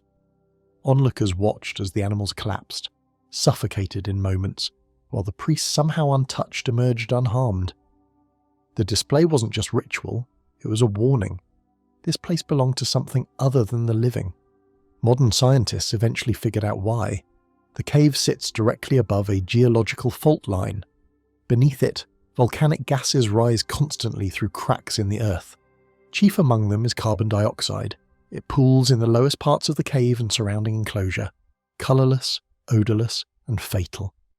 During the night and early morning, when the air is still and cool, the gas layer can grow thick enough to kill anything that breathes it in. This deadly vapour explained the sacrifices, the birds dropping from the sky, and the priests' immunity. They knew how to hold their breath, how to move just high enough to avoid the gas. But knowing the science hasn't made the place feel any less strange. What many visitors don't realise is that the emissions from the Plutonian fluctuate more violently than any nearby fault-affected sites. In recent years, thermal cameras and gas sensors installed near the opening have picked up irregular pulses of heat and carbon dioxide concentration. These pulses don't always align with geological activity or temperature changes. In several cases, the sensors spike shortly before dawn, even on windless days when the surrounding area remains still. Archaeologists stationed nearby have reported waking in the night with headaches and disorientation, even when sleeping well outside the marked danger zone. The frequency of these events has led some researchers to suggest that the gas release is partially cyclic, possibly tied to pressure changes deep within the Earth, but still unpredictable. Others point to unusual magnetic field readings near the mouth of the cave, readings that continue to interfere with GPS calibration and equipment tracking. While the gas alone is enough to explain most of the ancient myths, the timing and irregularity of its emissions continue to baffle scientists. There's no known mechanical cause and no pattern that fully fits the cave's behaviour.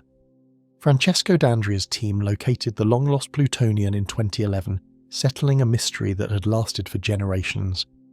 Using ancient descriptions and structural clues, they uncovered the temple remains, stairs leading down into the pit, and even the original inscription dedicating the site to Pluto. The deadly gas was still there. Researchers observed birds landing near the cave and dying within minutes. Even today, when the sun warms the air, the gas layer rises and dissipates. But when conditions shift, it returns, silent, invisible, and unchanged from when Roman priests called it the breath of the underworld. Despite its rediscovery, the site remains partially restricted. While the larger ruins of Hierapolis are open to tourists, the pit itself is marked off, its edges lined with modern sensors. Researchers have set up tests to monitor gas levels, and on some days the area is entirely closed off. There's no glass barrier, no steel gate, only the warning signs and the quiet understanding that some ancient spaces enforce their own boundaries. Legends about the Plutonian haven't gone away. Some say it wasn't just a place of sacrifice, but a location for initiation, where priests would sleep near the cave and return with visions. Others believe it was used as a prison not for bodies but for spirits. There are references in early Christian texts to the gate in Phrygia that leads to the deep, and some medieval manuscripts claim the cave was sealed by monks who feared what might come out rather than what might go in. None of these stories has been confirmed, and yet none of them have fully faded either. A little-known account from the 17th century describes a group of Ottoman soldiers who camped near the site during a military passage through Phrygia. According to the writings of a local scribe, 3 of the men wandered too close to the Plutonian one evening after drinking. When their bodies were discovered the next morning, they showed no wounds or signs of struggle, but their faces were contorted as if they had died in a state of panic. The rest of the group refused to retrieve the bodies and instead constructed a crude barrier of stone and wood to mark the location. Oddly, the records mention that everything went disturbingly quiet in the aftermath. Birds avoided the trees nearby. A shepherd passing through months later claimed to hear murmuring voices near the pit, voices that stopped the moment he approached. The soldiers' deaths were never investigated. To this day, no physical evidence of the barrier remains, but the account survives in fragments stored in a regional archive in Denizli. While dismissed by historians as apocryphal, the story aligns eerily with more modern observations of sudden, fatal gas shifts and the strange acoustics that surround the cave. Geologists estimate that the gas emissions could continue for thousands of years. The fault line below Hierapolis is active, but stable enough that it hasn't been disturbed in centuries. That means the cave will remain, its mouth breathing in silence, its floor deadly in the early hours. No tomb markers, no grave goods, just a hollow space that the ancients knew better than to build over, and the modern world has learned not to touch. The Plutonian is not buried, it is not forgotten. It's simply there, surrounded by ruins and sunlight, waiting for those who do not believe in warnings written in stone. The Zau el Erian Shaft complex, Egypt. Between Giza and Abu Rawash, in a stretch of desert where ruins vanish beneath sand and wind erodes ancient stone, there's a fenced-off area few are ever permitted to enter. It's called Zau el Erian. To most, it's barely a footnote in the long list of Egyptian archaeological sites. There are no ticket booths, no tour buses, no polished plaques explaining its history. What stands there now is a military installation, and what lies beneath it is a structure so strange, so unlike anything else in Egypt, that it's been sealed off for decades. Beneath the sand is a vertical shaft, massive, unfinished, and surrounded by mysteries no one has ever fully explained. The shaft was first documented in the early 1900s by Italian archaeologist Alessandro Barsanti. He called it the Unfinished Pyramid because it looked as though construction had started on a major monument and then abruptly stopped. The foundation is cut deeply into the bedrock, nearly 24 meters down. There are no remaining casing stones, no capstones, no inscriptions anywhere around the site. But what Barsanti found beneath the surface changed everything. At the bottom of the shaft, partially filled with debris, was a perfectly carved, enormous pink granite tub, sealed at the time with a solid granite slab. And unlike any sarcophagus or burial box found in nearby pyramids, its walls were impossibly smooth, its corners machine-precise. What's rarely discussed, even among those familiar with his work, is Barsanti's report of a strange black crystalline residue at the base of the granite tub. When tested, it appeared to be a form of fused silica, something that can only be produced under extreme heat, far beyond anything used in ancient construction.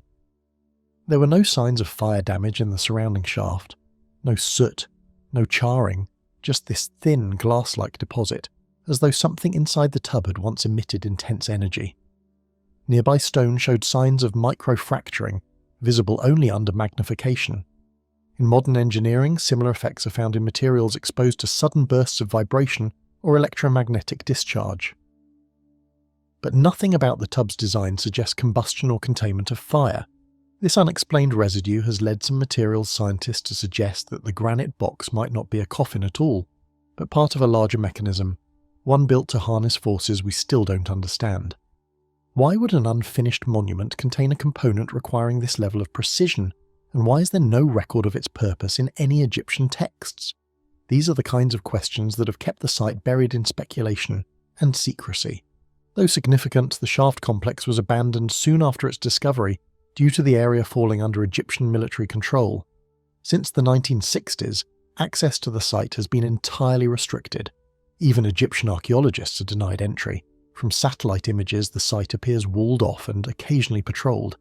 Whatever further excavations may have been done, or may be happening now, are not recorded, and the original notes by Barsanti are incomplete, with sections missing and photographs mysteriously never published. The real puzzle isn't only what lies inside the shaft, but how it was constructed in the first place. The granite box at the base would have had to be lowered into position before the shaft was completed, because its dimensions are larger than the tunnel's narrowest points. That means the builders planned the entire structure around this one object. No one knows how they cut such massive pieces of granite with that level of precision, especially since the site lacks any of the usual signs of tool marks or staging ramps. Unlike Giza or Saqqara, Zau el Erian has no associated tombs, no documented kings or nobles linked to it. It just sits there, massive, hidden, and isolated. Not everyone agrees on its age. Some say it's much older than the 4th dynasty. The stonework doesn't match what's been found in pyramids built by Khafre or Menkora. Others have proposed that it was never meant to be a pyramid at all, that it may have served a totally different purpose. The granite tub, in particular, has drawn attention from engineers who claim it resembles a pressure vessel more than a coffin. Its polished interior and tight lid suggest containment, not burial. Over the years, a few foreign researchers have attempted to get permits to study the site, but none have succeeded. There are whispers that small access shafts drilled decades ago picked up strange images on fibre optic cameras, gleaming metal, dark liquid fragments of bone. None of these claims has been verified. The military has not responded to any of the requests for excavation, and no international teams have been allowed inside the perimeter since the early Cold War. Independent researchers who've analysed historic site plans point out that the layout of the shaft matches no known funerary design from any Egyptian period. Instead, the proportions of the chamber and the cut angles of the passage suggest a form of containment geometry, something meant to isolate, shield, or suppress. In 1996, an anonymous set of documents was leaked to a fringe archaeological journal, allegedly from a retired Egyptian engineer who had worked near the site in the 1970s. He claimed that beneath the main shaft is a second chamber, accessed only through a narrow conduit now blocked by debris. His diagrams say that the lower level contains metallic surfaces and standing pools of an unidentifiable viscous material. The report was never confirmed and quickly disappeared from public records, but digital copies still circulate among alternative history researchers. Whether these accounts are real or not, they mirror similar stories told about other sealed sites in Egypt. Places with unexplained radiation spikes, forbidden depths, and architectural features far beyond the capabilities of the time. Zau el Erian remains one of the few places where such claims persist unchallenged, simply because no one is allowed to prove or disprove what's really there. These days, the shaft complex has all but vanished from public memory. A few grainy photos circulate online, most of them taken from old archives or high-angle drone footage. The granite box remains in place, exposed to the elements but still untouched, as though no one dares to remove it. Some believe it's hiding something far older than dynastic Egypt, something we were never meant to open. Others think the site was shut down precisely because it doesn't fit the established story of how Egypt's great monuments were built. No tours are offered, no signs point the way, and no excavation schedules are posted. Just a rectangle of stone in a restricted zone guarded not by priests or time, but by fences, warnings, and silence. And beneath it, a chamber so precise and strange, even the desert seems unsure what to make of it. The anomaly, beneath the ice in Wilkes Land, Antarctica. Far from human reach, buried under almost 2 miles of Antarctic ice, something massive lies undisturbed and unseen. The place is Wilkes Land, a desolate stretch of the Antarctic plateau where temperatures rarely rise above -50 degrees Celsius, and no human settlements have ever existed. There are no tourists, no piers, no permanent structures, only snow, wind, and the soft creaking of ancient ice shifting beneath its own weight. But since 2006, when a NASA gravity mapping satellite passed over the region, this frozen nowhere has drawn quiet attention from scientists, governments, and conspiracy theorists alike, for what it revealed was not empty land, but an anomaly nearly 300 miles wide.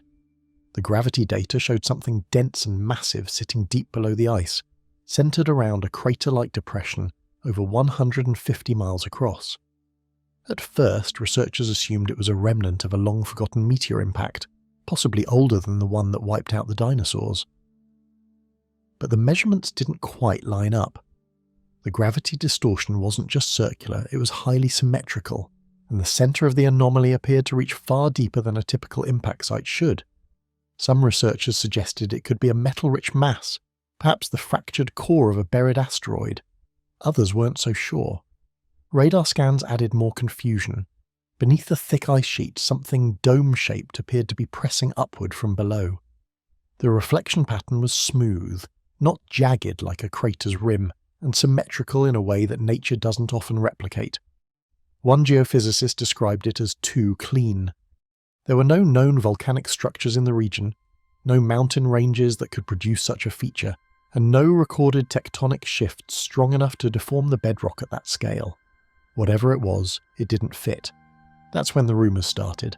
A few fringe theorists claimed the anomaly was not natural at all, but artificial. Perhaps the buried remains of an ancient civilization, or something far older. Some pointed to the strange symmetry as evidence of structure, comparing it to massive underground domes used in Cold War bunkers. A handful of online articles began circulating diagrams and satellite overlays, suggesting the anomaly was the exact shape and size of a city grid. Those theories weren't taken seriously by mainstream researchers, but the satellite data was real, and no official explanation has been confirmed. What made the story more unsettling was how quickly interest in the anomaly seemed to vanish from the public eye. Scientific updates slowed. Reports that had once been shared in academic circles were never followed up. A team from an international polar research program was scheduled to send ground-penetrating radar over the site in 2011, but the mission was quietly rerouted. Some believe the equipment failed. Others believe it was never deployed. Archived satellite telemetry from 2008 to 2012 shows that at least 3 unmanned aerial vehicles conducted low-altitude passes over the Wilkes Land anomaly.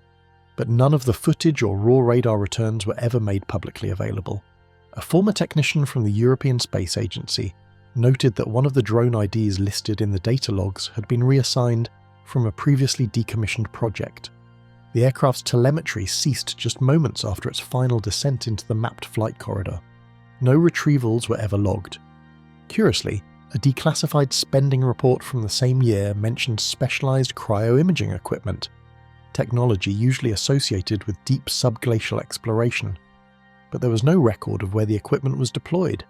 These loose threads, scattered across different agencies and timelines, have only deepened suspicion that Wilkes Land has been subject to covert investigation. The lack of formal publications following such high-cost, high-tech monitoring has no precedent in polar research, where transparency is typically the norm. It's not just the anomaly's size or location that raises questions, it's the silence surrounding it, the vanished data, and the strange bureaucratic trail that always seems to lead nowhere. The region remains one of the most inaccessible parts of Antarctica. Wilkes Land is shielded by extreme cold, unpredictable storms, and logistical challenges that make even temporary research stations difficult to maintain. Satellite passes continue to detect the anomaly, and more recent scans have confirmed its presence. But the structure or mass, or whatever it is, has remained undisturbed. No one has drilled into it. No samples have been retrieved, and none of the nations active in Antarctica have announced any plans to investigate further. There are whispers among glaciologists and survey techs that recent scans have shown the edges of the anomaly shifting. Subtle movements, too slow to be tectonic, as if the mass were settling or reacting to changes in pressure. One technician claimed to have seen layer separation in thermal data, lines of different material density stacked beneath the ice, like a structure with flaws. No official papers were published. The technician later left the program without comment. Geological models generated from old seismic refraction data reveal an even stranger possibility. A small number of irregular wave returns suggest that part of the mass may be hollow. Not a vacuum, but a low-density zone surrounded by denser material, consistent with what engineers might describe as an internal chamber. One simulation rendered a cylindrical void nearly 800 meters in height, with concentric layering around its walls, each ring displaying slightly different magnetic properties. When this data was quietly shared at a closed-door conference on Antarctic geomorphology, attendees reported that government observers requested all session recordings be withheld from publication. Weeks later, the original seismic files were pulled from open archives, listed under data correction and consolidation. Yet several researchers had already made copies. One glaciologist, speaking anonymously, stated that if the model is correct, we're not looking at a crater or a mountain. We're looking at something that was built to last longer than the ice around it. Without drilling or remote probes, it's impossible to verify, but the possibility of a chamber that size beneath that much ice, in a place with no human history, has remained a quietly disturbing footnote among those who still monitor Wilkes Land from afar. Treaty restrictions make it nearly impossible to conduct classified research in Antarctica. But Wilkes Land, with its brutal isolation and lack of any national claims, would be the ideal place to hide something large, and possibly ancient. Whether it's an asteroid core, a massive geologic formation, or something far less explainable, the anomaly beneath the ice remains untouched. It doesn't glow, it doesn't pulse, it doesn't send out signals, it just sits there in the cold, deeper than drills can reach, larger than most cities above ground, buried in a place that was never meant to be explored. Woomera Forbidden Zone, South Australia. In the vast emptiness of South Australia's outback, where red earth stretches to every horizon and dust storms swallow entire roads, there is a region that almost no one talks about. It's larger than some European countries, hotter than most deserts, and so heavily restricted that even locals living nearby aren't sure what happens inside. This is the Woomera Prohibited Area, also called the Woomera Forbidden Zone, and it's one of the most inaccessible pieces of land on Earth. Officially, it's a defense testing range. Unofficially, it's a place full of silence, secrecy, and long-forgotten warnings. The zone was first established in 1947 as a joint British-Australian weapon testing ground, part of post-war military development that needed somewhere remote, flat, and empty. Woomera fit perfectly. Over the next decades, it became the site of missile launches, nuclear simulations, space tracking stations, and classified projects too sensitive to name. But the most unusual thing about Woomera isn't just its size, it's how little is known about specific locations within it. Of the roughly 122,000 square kilometres it covers, only a small portion is ever in active use at any given time. The rest remains sealed off, unpatrolled and largely unmapped, but trespassers are not tolerated. Signs posted hundreds of kilometres from the boundary warn travellers to stay out. Some areas are marked with yellow fencing and radiation symbols, others with nothing at all, just miles of silence and heat. The few people who have accidentally crossed into the edge of the zone report strange things. One truck driver described a long metal structure in the distance that shimmered in the heat, but vanished the moment he tried to photograph it. Another said he saw movement on a ridge, like figures watching him, though he never saw vehicles, lights or roads. Satellite imagery doesn't help much. Several sections of Woomera show odd blurs, distorted pixels or unexpected geometric patterns that don't match the surrounding terrain. When questioned, authorities say it's either compression errors or protected defence infrastructure, but some researchers note that the patterns appear too clean, too consistent to be unintentional. A few independent surveyors attempted drone flyovers in 2016, but the signals were jammed before the drones crossed the perimeter and all footage was lost. Back in the 50s and 60s, Woomera was the backdrop for some of Australia's most secretive weapons testing, nuclear dispersal studies, missile drops and more. Some of the contamination zones were never officially cleaned up. Government reports declassified decades later suggest there are still areas within the zone where the soil contains unusual traces of plutonium, americium and other synthetic isotopes. One section, referred to only as Area G2, was marked in a 1969 internal memo as environmentally unstable and no longer accessible by ground. That memo has never been explained. While most official records claim these tests occurred within designated grids, leaked documents from a former defence analyst suggest some early detonations were conducted further afield, outside any currently monitored sectors. According to the leak, one detonation in 1958 produced anomalous readings in the surrounding soil that persisted for decades, including elevated neutron flux and chemical markers not consistent with known weapons of the era. Attempts to retest the site in 1997 were denied by the Department of Defence, with no justification provided. The native land that Woomera covers was once inhabited by several indigenous groups. Oral histories from some of those communities include warnings about places the elders were told never to walk near, long before the military arrived, areas where animals went missing, places where waterholes dried overnight. After the site was taken over, entire families were relocated without explanation. In later decades, a few elders were invited back to survey the land for cultural significance, but several reportedly refused to enter specific sectors, saying the ground wasn't right there. Among the lesser-known oral traditions of the Arabana people are references to the loud sky and the sleeping metal beneath. These stories, preserved through song and passed down for generations, describe a time when the desert shook without wind and lights moved above without flame. What's particularly eerie is that many of these accounts predate the 20th century, suggesting that unusual phenomena in the area may have been occurring long before modern testing began. Some anthropologists have proposed that the stories reflect celestial events or volcanic activity, but Woomera has neither volcanoes nor recorded meteor strikes. Woomera's restricted status was expanded again in the early 2000s, when newer aerospace programs began testing autonomous aircraft and hypersonic systems. But since then, information has only grown scarcer. Sections of the zone are now leased to unnamed private contractors. Freedom of information requests return heavily redacted documents or vague responses about defence safety. No one says exactly what's being tested or where. Publicly available flight path data from 2014 to 2019 shows multiple classified aircraft passing through Woomera airspace, without transponder signals, registration logs, or conventional flight patterns. Aviation researchers note that these aircraft often executed sudden altitude shifts or complete directional reversals, behaviour inconsistent with commercial or known military models. Satellite thermal data from the same period shows short-lived but extreme heat signatures in certain sections of the zone, followed by complete blackout periods where no temperature readings could be captured at all. Whispers still circulate among outback workers and long-haul truckers, stories of something unearthed deep within the zone years ago, hidden beneath rock and salt, a structure of unknown origin, an object that wasn't listed in any report but brought in teams of foreign personnel for months.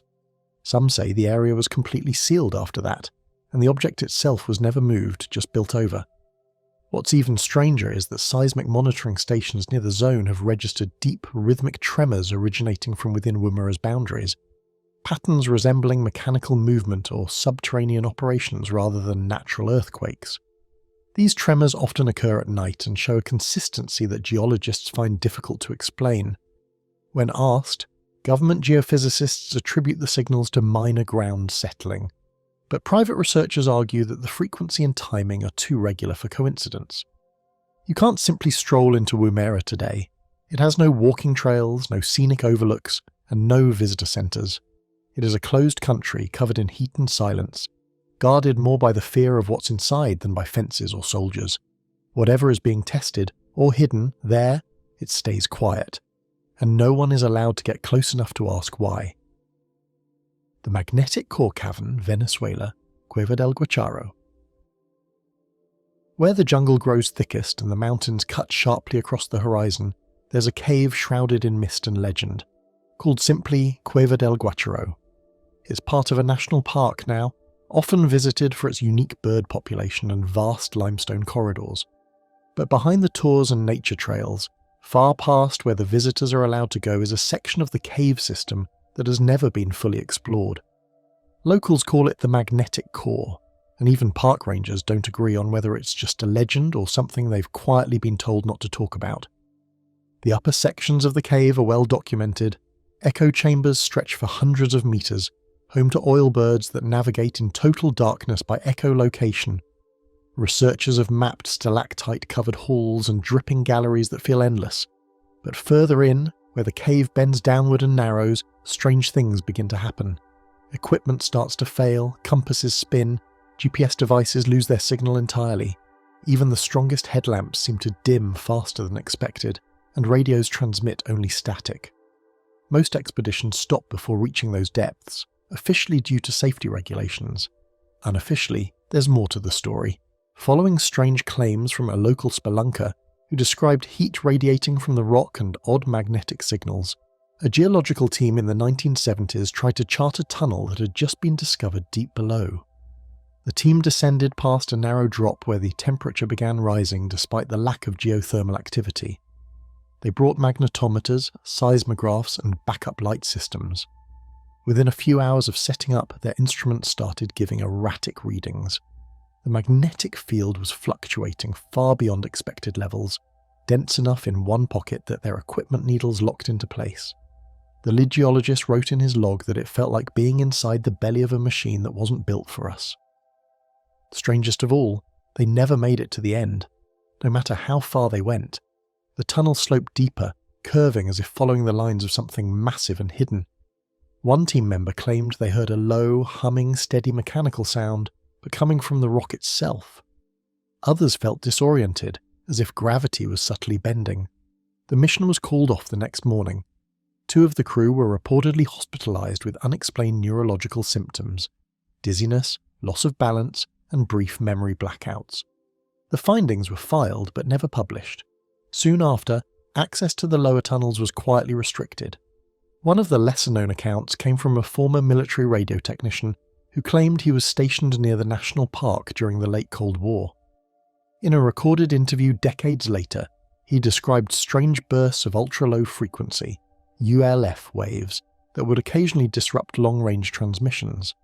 The source was triangulated multiple times, and each time the signal pointed back to the same general area, the deeper portion of Cueva del Guacharo. According to his notes, the interference had a rhythmic pattern, pulsing slowly like a signal waiting for a reply. Another obscure but troubling report surfaced in 1993 when a seismic monitoring station in Sucre registered an unexplained vibration coming from beneath the Caripe region. It wasn't an earthquake, it lacked the typical shockwave pattern. Instead, it resembled a continuous mechanical resonance, lasting nearly 40 minutes before disappearing completely. The station operator later wrote in a side note that the vibration was not of tectonic origin, and included a rough sketch of a waveform that looked almost artificial in symmetry. Further fueling speculation, an anonymous letter arrived at Merida University, addressed to a professor in the geology department. The sender claimed to be part of a now-defunct mining survey team that had been hired covertly to drill test cores near the cave in the early 2000s. They reported hitting something metallic at a shallow depth, less than 100 meters, and that after drilling into it, they were instructed to halt the operation immediately. The drill bits had come back magnetized, despite not being near any known ferrous formations.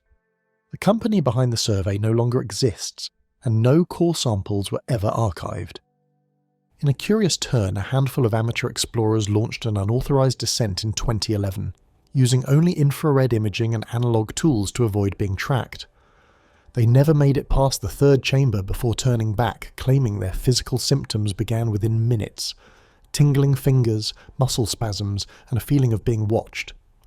One of them noted that even when they closed their eyes, they could still sense the cave layout, as if it were being projected into their minds. Later expeditions, including one in 1988 funded by a university in Caracas, tried to re-enter the area but were denied permits. The official reason was environmental preservation, though that section of the cave had no rare species or fragile formations. A biologist who had worked on the site years before said the real reason was simpler: too many people come out shaken, or they don't want to go back in. Some locals from the nearby town of Caripe believe the cave leads to something buried deep beneath the mountains, something not made of limestone or mineral, but metal. They say strange pulses can be felt in the soil at night, and that birds no longer fly near the cave's mouth after dark. The most persistent theory is that the magnetic field isn't a natural anomaly at all. Some believe the cave passes close to a buried object, something generating magnetism at a scale unknown in nature. A few fringe theorists go even further, suggesting the presence of a large, hollow structure beneath the mountain, aligned with planetary magnetic lines, possibly ancient. There's no evidence for that. But then again, there's no solid explanation for the signals either. Satellite scans of the region show interference patterns around the cave's exact location. Ground-penetrating radar tests were planned, but the equipment never made it past the first chamber. Power failures stopped them cold. One technician later claimed that when they reviewed what little data had been captured, the scans briefly showed a perfect hexagonal outline, then glitched and erased themselves from the system. It's still possible to tour the cave today, but only the upper areas are deemed safe.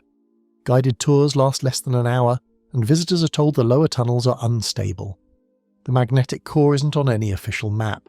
The only signs it might exist are the stories told by the few researchers who went deeper than they should have, and the blank spaces in reports that were supposed to document what they found. A recently leaked internal memo from the Venezuelan Institute of Scientific Research warned that renewed interest in the cave could jeopardize containment protocols, a phrase that sparked more questions than it answered. Whatever waits below the surface of Guacharo, it seems the cave, and those who control access to it, are determined to keep it quiet. The Forbidden Cave beneath the Giza Plateau, Egypt. Under the wind-blown desert floor of Giza, where the pyramids still loom over the horizon, there's a chamber few have ever laid eyes on. Tourists walk past it every day without realizing it's even there. Egyptologists rarely mention it, and when they do, it's with vague phrases and uncertain dates. The official maps don't show it. There are no signs, but just beneath the surface, hidden beneath layers of limestone and blocked by a heavy iron gate, is a cave system that stretches beneath one of the most studied archaeological zones on Earth. It's been called many things over the years, but most simply refer to it as the Forbidden Cave. The existence of a subterranean system under Giza isn't new. Writings going back to Herodotus mention winding passages beneath the plateau. In more recent times, British explorer Andrew Collins uncovered detailed reports in the 2000s, referencing a vast natural cave network discovered west of the Great Pyramid. Alongside Egyptologist Dr. Salim Hassan's notes from the 1920s, those reports described chambers and corridors descending into darkness, some believed to connect to the Sphinx enclosure, others ending in flooded passageways that had never been fully explored. But soon after those records resurfaced, access to the area was revoked. Collins himself claimed he entered part of the network through a stone shaft near the Tomb of the Birds, a site located southwest of the Great Pyramid. Inside, he and his team found long, bat-infested passageways and deep-cut tunnels that appeared completely natural, untouched by the chisel, but ancient nonetheless. They reported hearing underground water and finding branching paths they weren't able to follow due to rising humidity and unstable footing. But when they returned days later, the entrance had been sealed and their permits were revoked without explanation. Photographs and data collected during the first descent were published briefly online before disappearing from many outlets without warning. More telling than the rumours was how suddenly the topic went silent. Other researchers who tried to investigate were told the area was under conservation.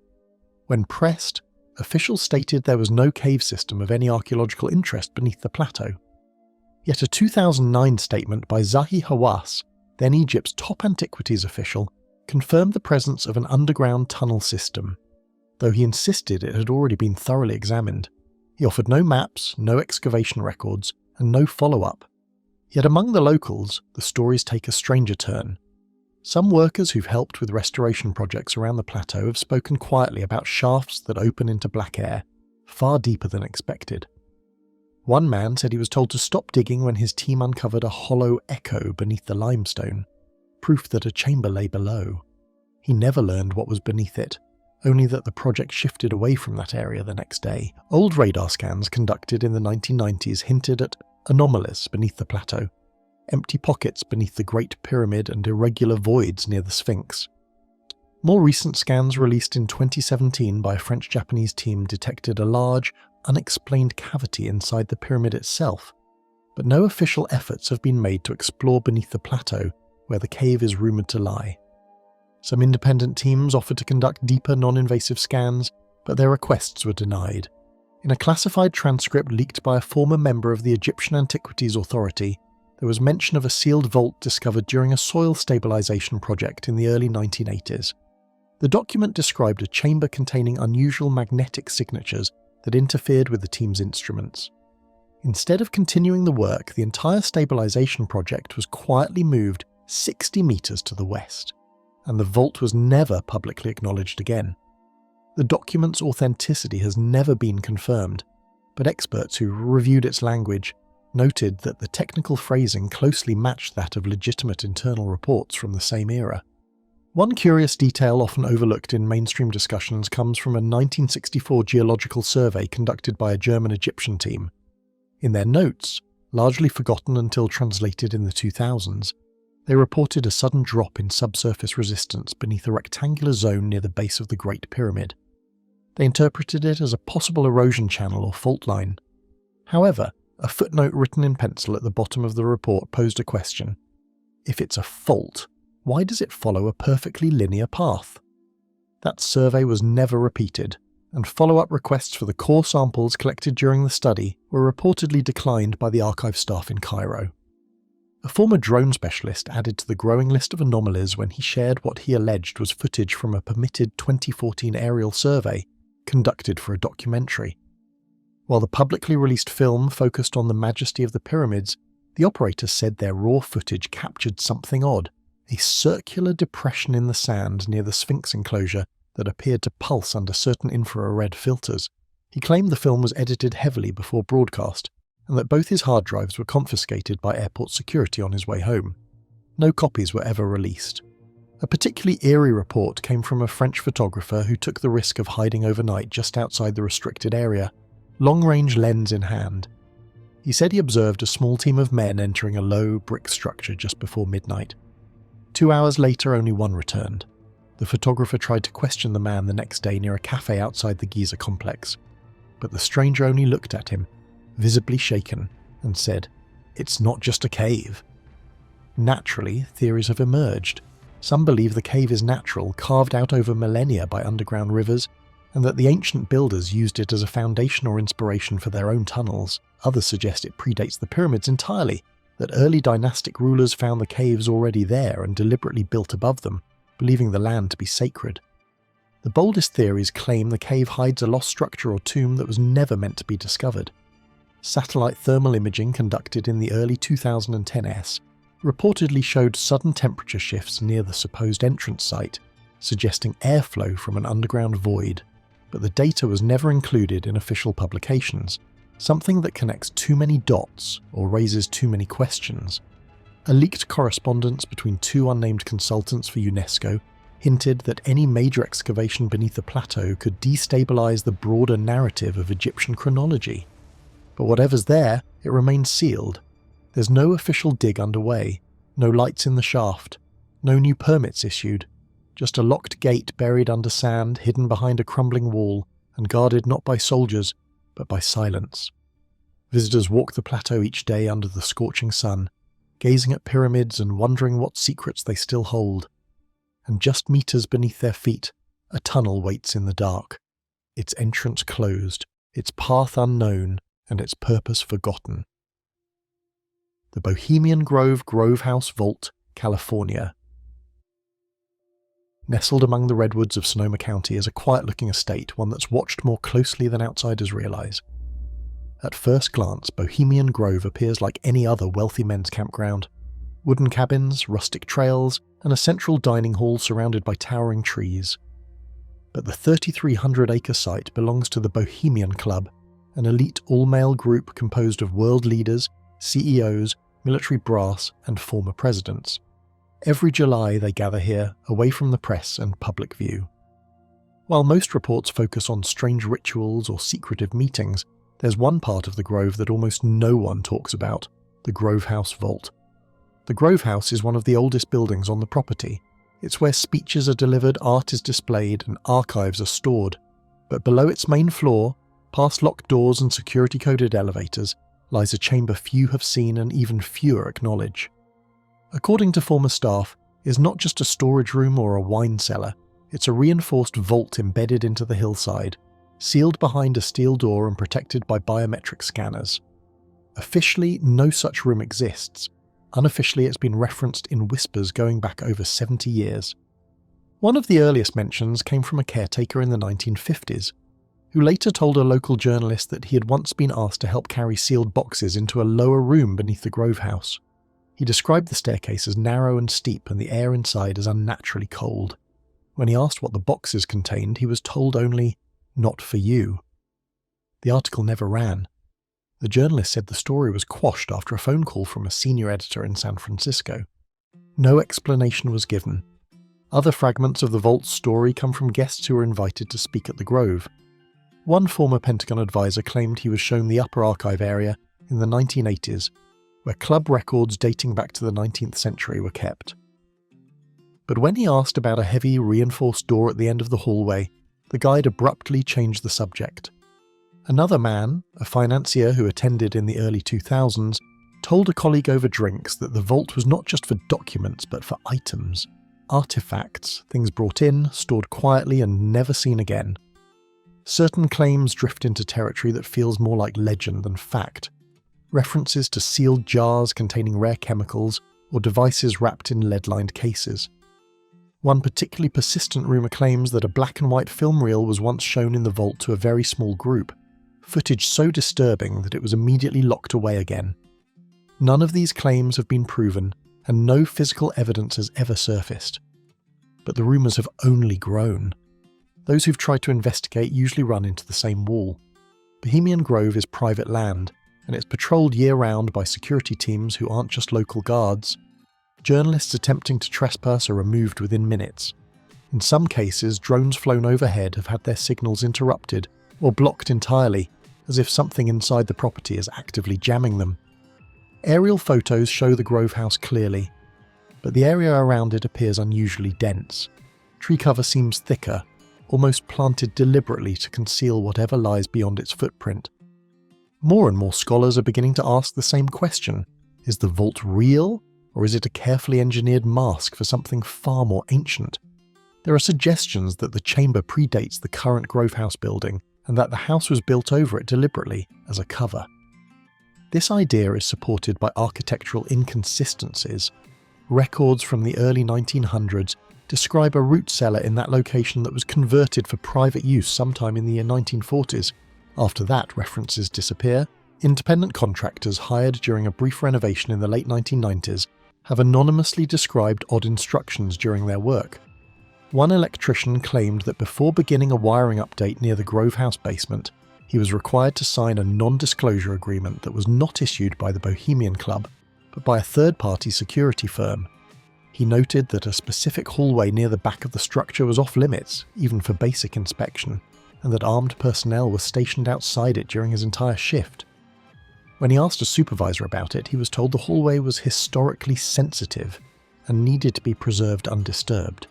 A lesser-known lawsuit from 2003 adds an unusual wrinkle. A former security contractor filed a wrongful termination suit after being dismissed from a short-term assignment at the Grove. In court documents, he claimed to have witnessed a briefcase handoff between two unidentified men near the Grove House late at night. He described the case as metallic, sealed with combination locks, and unusually heavy. When he radioed the incident to a superior, his equipment went silent for nearly 10 minutes. The next day, he was informed that his services were no longer required. Though the lawsuit was ultimately dismissed, transcripts of his testimony remain publicly available and continue to fuel speculation. Anomalously, a 2011 topographical scan recorded by satellite equipment detected a steady heat signature coming from beneath the Grove House's southern wing. Thermal imaging picked up a rectangular hotspot approximately 12 feet wide, suggesting the presence of some kind of energy or climate-controlled environment underground. Researchers initially attributed it to standard HVAC systems, but engineers reviewing the data noted that the temperature anomaly was not consistent with known layouts of the building. Requests for updated blueprints of the Grove House were denied by county records officials, citing private ownership. Lastly, an odd detail appears in a set of declassified FBI memos from the 1970s regarding domestic surveillance of influential gatherings. In one note, a redacted informant briefly references a secure collection point located west of the archive hall within the Grove House. The wording implies more than just sensitive conversations. It suggests the physical storage of materials. Though no further context is given and the file ends abruptly, the phrase collection point has since become a fixation for researchers trying to map the underground structure without ever setting foot inside. Bohemian Club representatives, when asked, deny that anything unusual exists beneath the Grove House. They insist the club is a social gathering of private citizens with no political or conspiratorial agenda. But the secrecy around the vault and the stories that follow it suggest otherwise.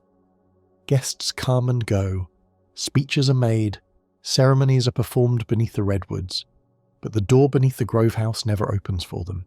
It stays locked, year after year, silent and cold in the earth, holding something that no one outside the circle is ever meant to see.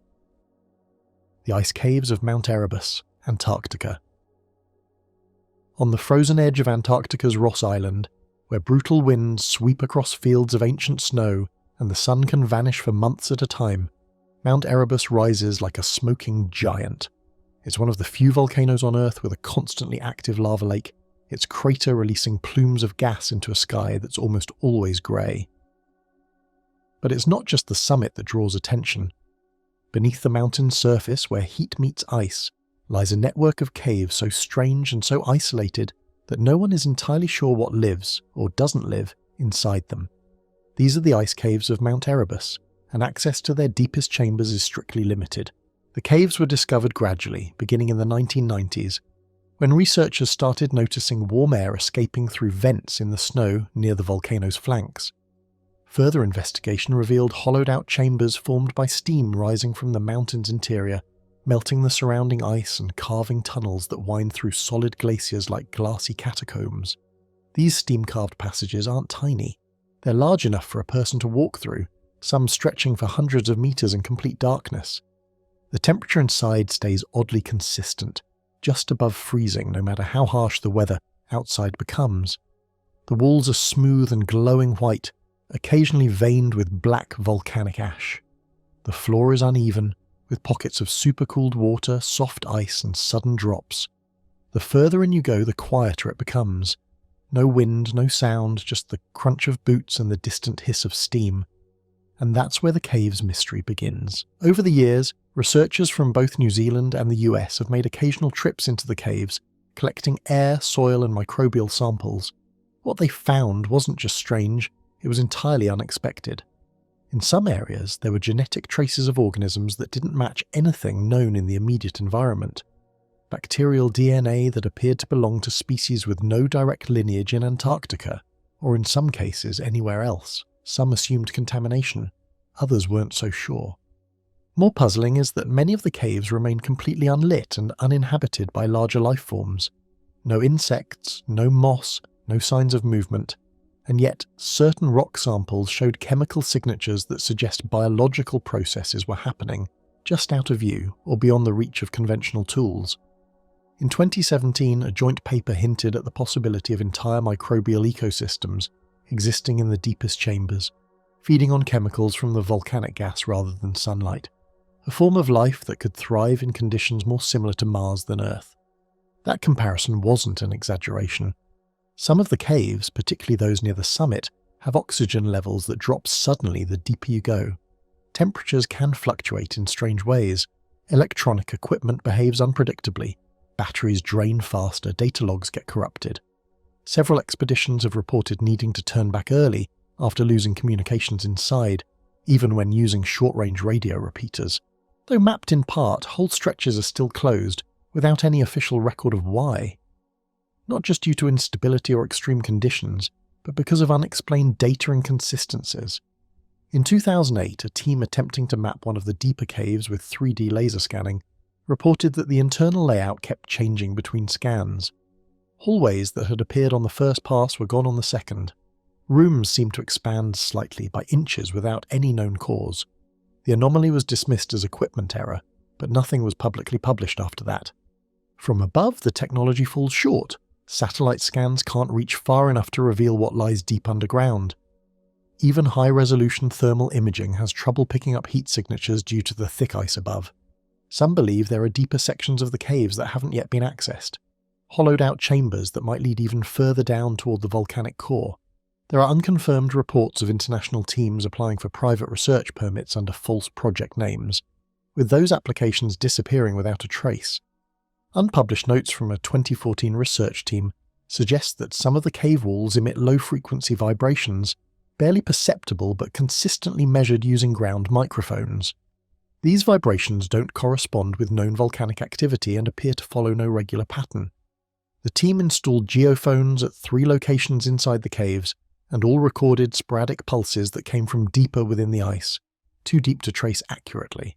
The report describing this phenomenon was never formally released, but excerpts were later leaked through an Antarctic Geology forum before being removed. A particularly strange incident happened in 2019, when a geologist sampling soil by himself claimed to have experienced a brief temporal distortion inside a confined chamber off the cave's southern corridor.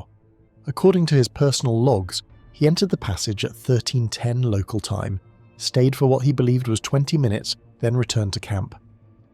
GPS timestamps from his handheld equipment, however, show a total absence of recorded movement for over 4 hours. The instruments showed no malfunction. He had no memory of disorientation or sleep, and dismissed the gap until the logs were reviewed months later. His findings were quietly omitted from the official mission summary. Researchers stationed at McMurdo have also noticed a pattern with atmospheric readings near Erebus during cave entry operations. Barometric pressure in the immediate vicinity tends to dip slightly by small margins that repeat only during cave expeditions. This isn't typical for high-altitude operations and has no clear meteorological explanation. Some believe the caves may be venting gases not yet fully identified, which could have mild hallucinogenic effects or subtle impacts on perception, yet no conclusive data has been released. Teams now bring chemical sniffers and air filtration masks by default, but even those precautions are based on speculation rather than confirmed hazards. In a declassified note buried in a 2020 logistics report, a US logistics officer mentioned containment thresholds being breached in the southern cave system, language more suited to a biohazard than a geological study. No follow-up documentation exists, and the report was later pulled from public archives without explanation. Relay logs from the satellite network indicate that certain data packets originating from the cave's deeper sensors never arrived. No errors, no trace. These sensors were part of an international collaboration to monitor seismic changes near Erebus's base, using deep cave access points for optimal positioning.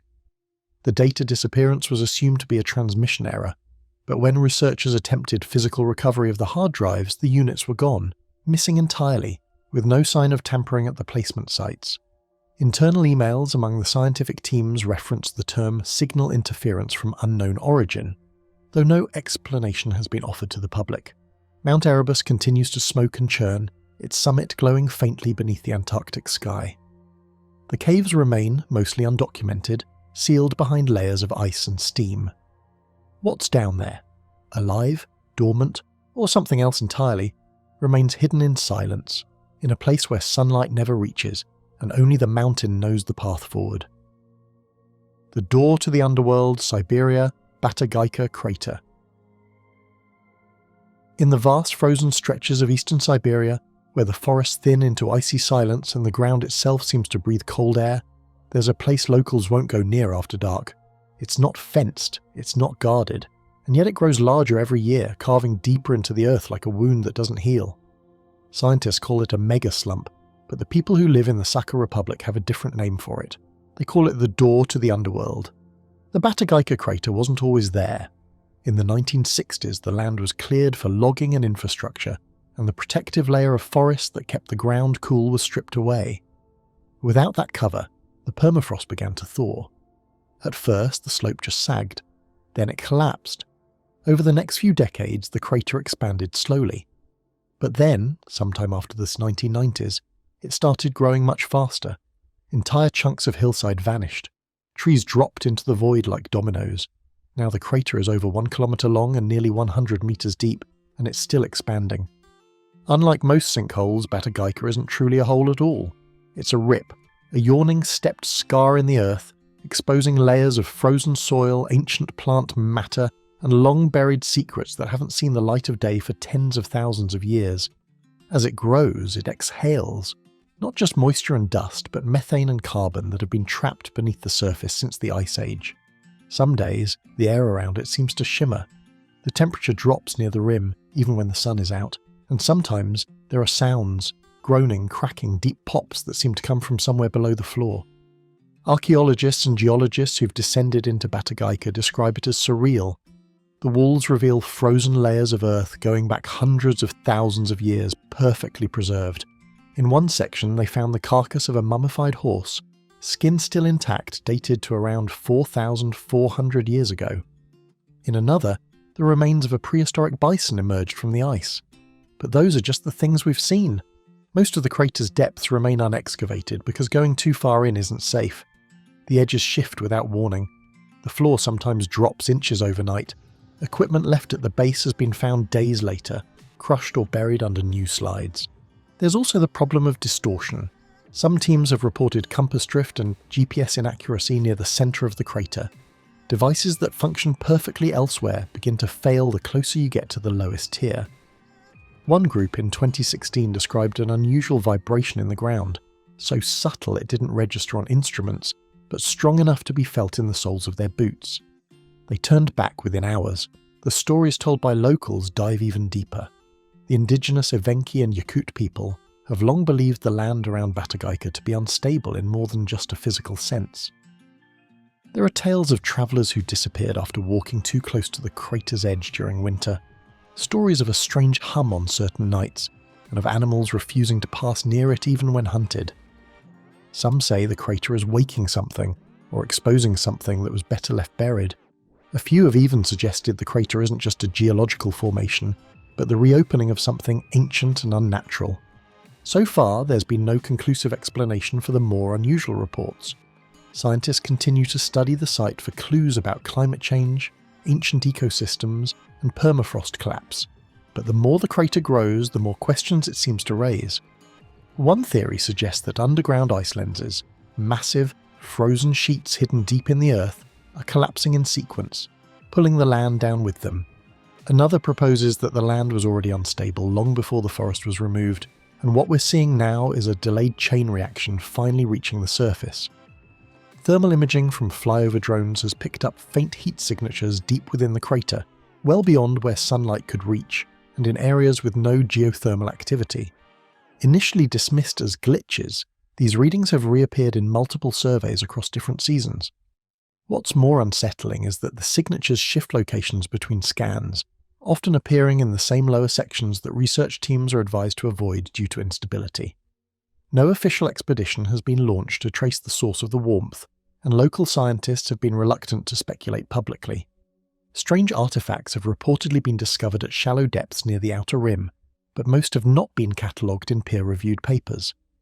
In 2021, a research assistant at the Northeastern Federal University mentioned in a deleted social media post that an object resembling carved bone was found embedded in a collapsed shelf. The post included a blurred photo that circulated briefly before vanishing, and no mention of the artifact was made in the expedition's published findings. Colleagues later claimed the assistant had misidentified naturally fractured remains, but the timing and silence raised questions that have yet to be addressed. Within the lower levels of the crater, researchers have described hearing sounds that defy explanation, tones, pulses, and echoes with no clear source. During one survey, 3 separate team members reported hearing what sounded like whispering voices beneath the wind, too low to understand but persistent enough to be unsettling. Audio recorders picked up ambient noise, but nothing resembling speech. Psychological evaluations found the researchers to be in stable condition, but the incident led to stricter rules about prolonged solo work inside the crater. The recordings, while inconclusive, are still stored in a university archive under restricted access. Other anomalies go beyond sound. A 2018 team installing a permafrost monitoring station noted temporary vision distortions in the deepest accessible area. One member described the edges of their field of view darkening like peripheral shadows closing in, followed by a brief sensation of vertigo. The effect passed within minutes, and medical checks found no abnormalities, yet 2 separate field journals described nearly identical experiences in the same location, an area now marked off due to recent collapses. The cause remains unknown, and no formal investigation has been launched into these reports. Even skeptics admit the crater doesn't sit still. It shifts, reacts, and breathes in ways that feel unnatural. It shifts, it breathes, it pulls things inward, and unlike other geological formations, it's getting bigger every year. There's no plan to stop it, no structure to contain it, just a widening wound in the middle of the Siberian wilderness, where the past is being pulled back into view and something deeper may be waiting at the bottom. The forbidden inner sanctum of Mount Athos, Greece. For over 1,000 years, Mount Athos, a rugged peninsula jutting into the Aegean Sea in northern Greece, has been a place of devotion and mystery.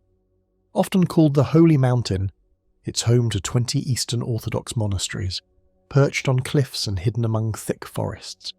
The monks who live there follow ancient rules, shunning modern distractions and maintaining traditions that date back to Byzantine times.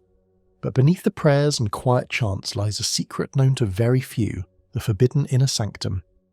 The peninsula has been closed to most visitors since 1926, with access restricted to Orthodox Christian men holding special permits. Women, children, and even many Orthodox believers are denied entry. The Greek government enforces this rule strictly, viewing Mount Athos as a spiritual preserve. Yet even among the monks and authorized pilgrims, whispers persist of places on the mountain that are off-limits, areas cloaked in silence and shadow. One such place is the inner sanctum, a network of ancient caves and tunnels carved into the mountain's heart. These passageways are said to date back over a millennium, possibly older, and were used by hermits and early monks seeking solitude. Officially, the caves are closed due to safety concerns, unstable rock, risk of collapse and difficult terrain. But stories hint at more than danger. Father Nicolaus, a monk living in the 1950s, is said to have secretly mapped sections of the caves before he died. His handwritten journals describe descending narrow shafts, lit only by flickering oil lamps. He wrote of ancient frescoes barely visible on damp walls, cryptic inscriptions in Greek and Latin, and small chambers filled with strange relics. Among these, he noted a sealed room at the deepest point, protected by a heavy stone door and an iron lock forged by unknown hands. Nicolaus claimed the door was inscribed with symbols not matching any Christian iconography. Some resembled ancient Greek pagan designs, others seemed more arcane. Inside, he believed, lay objects too sacred or too dangerous for the world outside. Before his notes could be fully published, they were confiscated by the monastery's council. The few copies that survived circulated quietly among scholars and conspiracy theorists, but were never verified. In the decades since, authorised archaeological surveys on Mount Athos have focused mostly on surface sites, monastic cells, chapels and old libraries. No official exploration of the inner sanctum caves has been acknowledged. Some monks privately confirm that the caves are real but refuse to speak about what lies inside. The official stance remains that the area is too unstable and that disturbing it would break sacred trust. Beyond the written accounts, locals and visitors to nearby villages tell their own stories. Shepherds who tend flocks near the mountain slopes speak of hearing chanting echoing from deep below the rocks, chants unlike any liturgical music known in the monasteries. Some report strange lights flickering inside cave openings at night, moving as if guided by unseen hands. Others warn that those who try to venture too close disappear for days only to return changed, silent, withdrawn, and haunted. The Greek Orthodox Church has never publicly addressed these claims. Scholars who have tried to investigate either have been denied access or find the paths blocked by strict guardians. Mount Athos remains one of Europe's last great mysteries, a place where faith, history, and secrecy intersect. In 2004, a German ethnographer named Lucas Eberhardt was granted limited access to Mount Athos for research on early Christian rituals. Though barred from entering the caves, he recorded conversations with elder monks who spoke of a threshold that must never be crossed, describing not just physical danger, but a metaphysical boundary guarding something ancient and untamed. Stories persist that the inner sanctum is home to manuscripts lost through time, relics from the Byzantine Empire, and treasures gathered by countless pilgrims. Others suggest it could be a repository for forbidden knowledge, texts and artifacts hidden away during periods of religious conflict. A few more speculative theories propose that the caves guard objects of power, perhaps even relics dating back to the pre-Christian era, carefully protected by generations of monks who understood their potential danger. Monks who have lived on Athos for decades speak quietly of an unmarked calendar used in some isolated skeets, small monastic communities far from the main monasteries. This calendar, handwritten and kept in secret, tracks feast days not recognised by the Orthodox Church. It marks specific dates when the inner sanctum is said to awaken, times when certain chants must be recited continuously to keep what lies beneath at peace. When asked, the elders dismiss these claims as legend, but younger monks often refuse to comment, their unease visible even in silence. A fragment of an old codex found in a crumbling chapel near the mountain's peak may hold a clue to the sanctum's deeper history. The faded parchment describes a vault of knowledge buried beneath the robes of prayer and warns of the hidden flame that does not burn but consumes the soul. Linguists believe the text may predate the monasteries themselves, written by a wandering mystic during the early Christian era. Why it was stored in a remote unused altar is unknown, and its removal reportedly caused a string of electrical failures across nearby monastic buildings, a detail officially denied but whispered about among residents. At least 2 pilgrims are said to have gone missing while wandering unsupervised near the cave systems in the 1990s. Although both eventually returned, their accounts were troubling. One, a theology student from Thessaloniki, claimed he followed the sound of bells into a narrow tunnel and emerged into a chamber he could not later locate. He described figures in hooded robes, not the usual garments of Athonite monks, standing silently in a circle around a well of black water. His report was dismissed as hallucination brought on by exhaustion, but he withdrew from public life shortly afterward and has not spoken about the incident since. Photographs of the inner sanctum's supposed entrance, captured during a 1972 cartographic survey, were removed from public archives in the early 1980s. Copies leaked to private collectors show a jagged rock face carved with faint circular patterns, neither entirely natural nor clearly man-made. Experts who reviewed the images before their disappearance noted that the markings resembled solar calendars used in pre-Christian Balkan cultures, suggesting the cave may have had ritual significance long before Orthodox monks arrived. What is certain is that Mount Athos has preserved its silence fiercely. Its monasteries welcome prayer and pilgrimage, but close their doors on the secrets beneath. The inner sanctum remains untouched, its stone door locked, its corridors dark and deep. For those who visit the holy mountain, the surface is a place of peace and devotion, but below, in the hidden depths, there is a shadowed world few are meant to see, waiting patiently in the heart of Greece's sacred rock. The forbidden zone of Area 122, Kazakhstan. In the empty plains of central Kazakhstan, where the wind moves faster than any car and the horizon never ends, there's a place that doesn't appear on most maps. The surrounding land is dry and open, dotted with abandoned Soviet-era facilities and rusted towers that haven't been used in decades. But not everything out there has been left behind. Somewhere between old missile silos and buried test bunkers lies a place known only to a few as Area 122, a stretch of land surrounded by silence, satellite blackouts, and stories that refuse to disappear.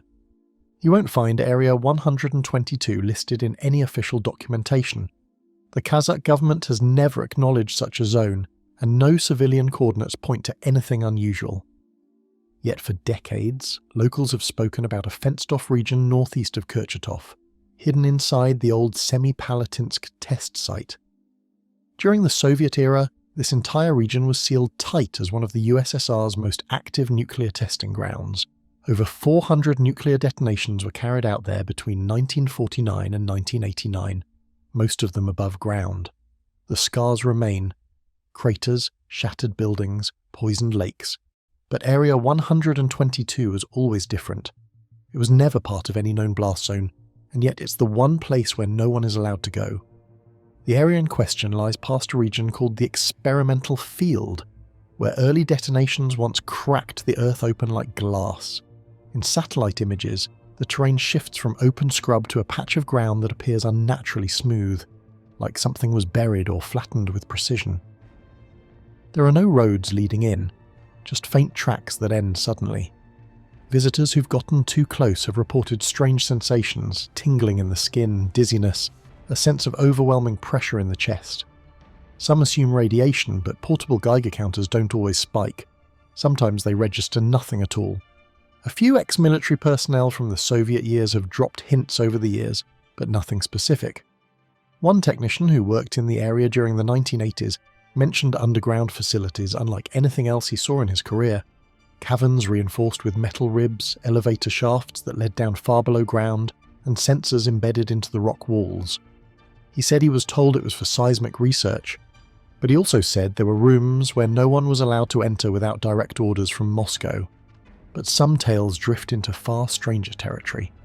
A research assistant recalled hearing deep humming sounds coming from the ground late at night, vibrations that shook the floor beneath his bunk but never appeared on the monitoring equipment.